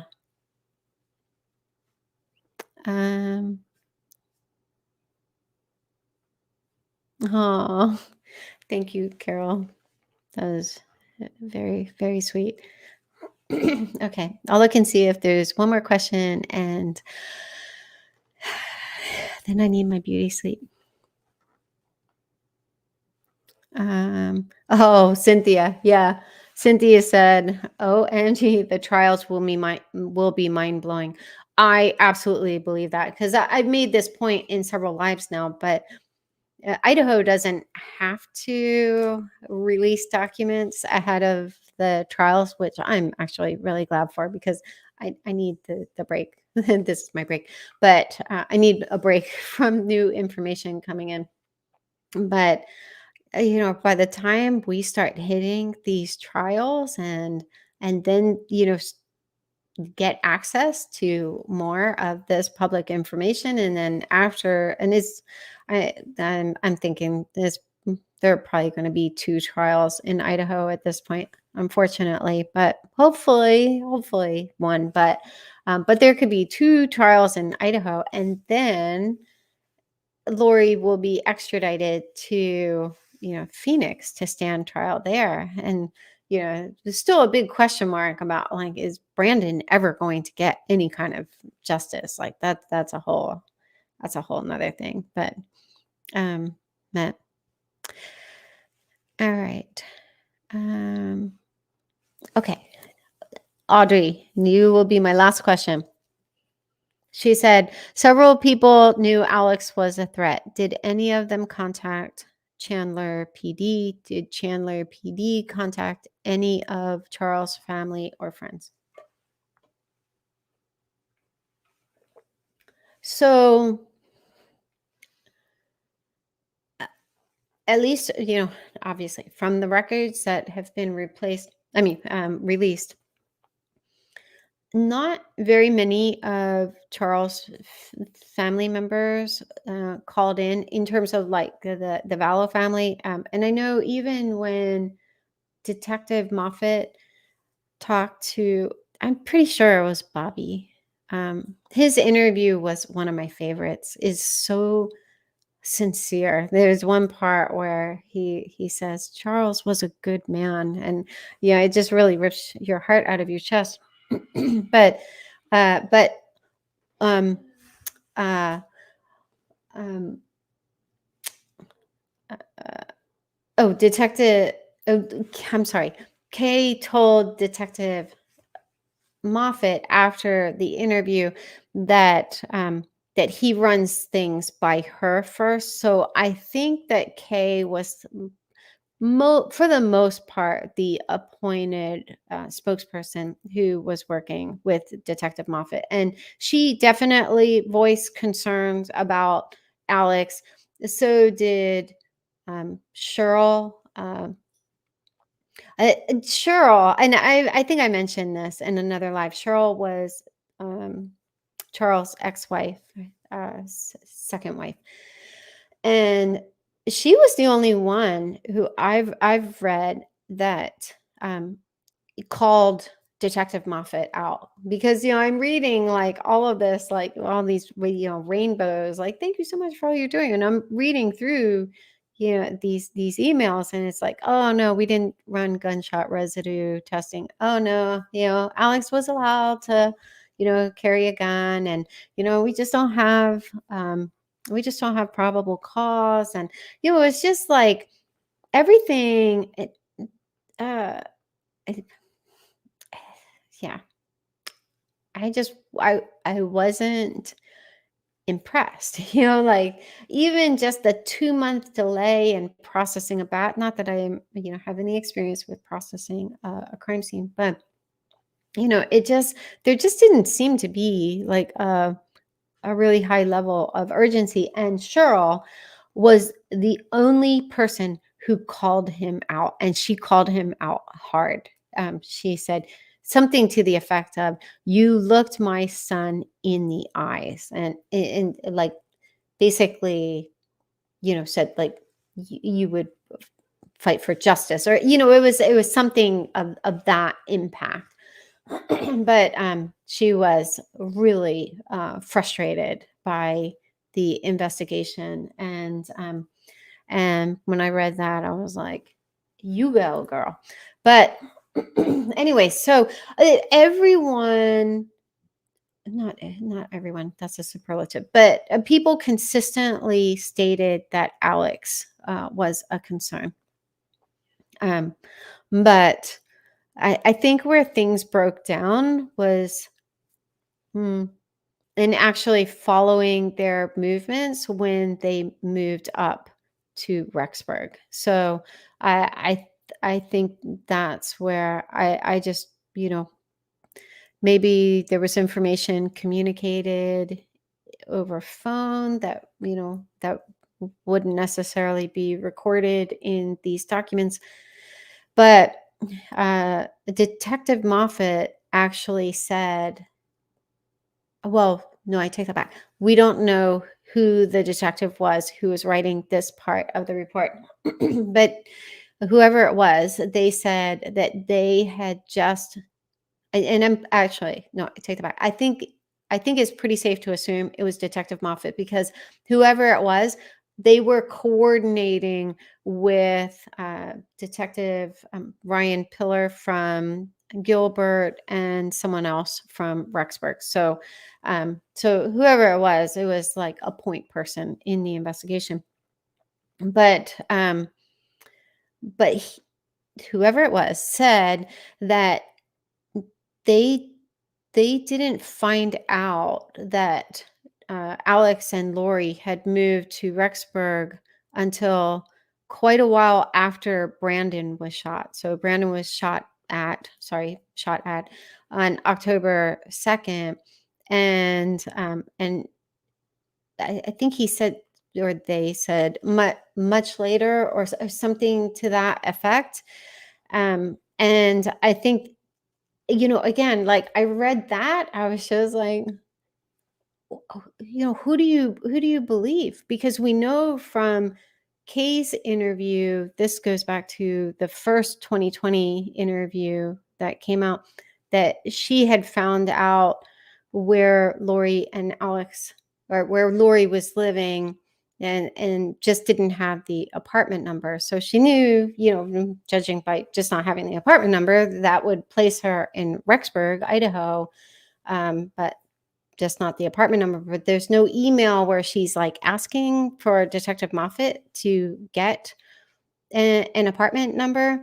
Again, that could have been communicated over the phone, but also she's not making any references to in any of her emails, and even says in the beginning of November that she had heard from Brandon Boudreau's son. Well, Brandon Boudreau's son told Brandon, who then told, I think it was Nicole Adams' wife, and who then told Kay. I think that was like the chain, that Lori was moving out of state. But even at that time, it wasn't specified like where, or that she had moved out of state. I'm sorry, I'm getting very tired.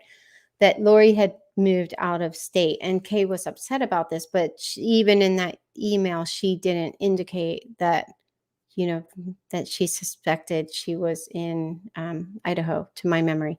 So, yeah. So,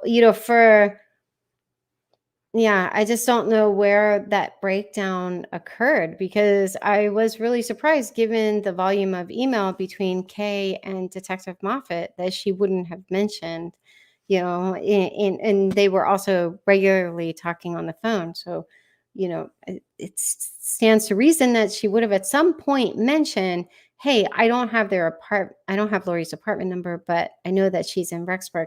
But so I think my point is, I think that's where the communication, the breakdown occurred. Like, everyone agreed that Alex was a royal creeper, and even Adam, it took some nudging and I think some self-interest on his part. But once he talked, it was like a geyser, it was just like, oh, and he goes to South America, for women and this and that. And, he wanted to murder, had this whole elaborate plan to murder Joe, my brother. And, all of these things. And even he is just like, oh yeah, no, he murdered him. They murdered Charles together. So, lots of people. I mean, when you even have a family member saying like, no, this was murder, I put that solidly in Chandler Police Department's lap. But yeah, it just seems like once this is really some of the core information that I look forward to finding out at these trials. Like, what happened? We know that Kay and that group hired a private investigator. She said in one Facebook post that she wrote, this was a public post, this wasn't in a private Facebook group, that they had together hired a private investigator in October. And, so we know a private investigator was involved even. Yeah. Anyway, so, I've already made this point in the last live, like the private investigator, when he followed Melanie and Alex to Rexburg, he wasn't looking for kids. So, there are so many question marks from these FOIA docs, but this will be, this is really some of the, I also want to know what happened with the kids, but these details around, like, what happened, why are there so many conflicting accounts of, some of the, and I don't say this to shame any of the family members. I've already drawn all of those, made all of those caveats. There are just a lot of questions. So yeah, so lots of question marks, even aside from the question marks around, why some of the responses were so slow from family members. Chandler still doesn't have plausible deniability. I strongly believe that they had probable cause to arrest Alex, and it is absolutely outside the realm of possibility for me, like how they got together in a group and were like, yeah, nope, yeah, this makes sense. So something very serious broke down in their process. And I wonder if it's something even as simple and straightforward as, pressure from the top to close cases. I know that people who have lived in Chandler lost, have shared their stories about how they lost loved ones, and how all of these deaths were just ruled suicide.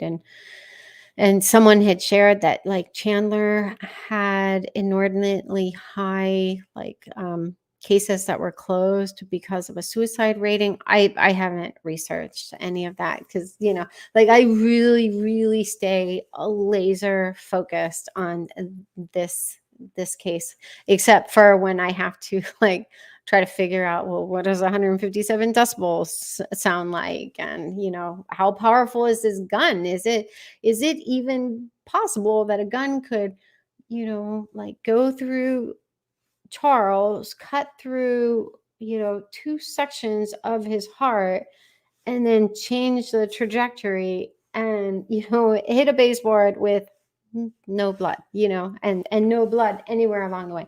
So, so when I do outside research, it's usually still to find out, to get context and, understanding around details that are pertinent to this case. Okay. All right. Thank you for joining another live, and I'll see you again, hopefully in 2 weeks. Good night.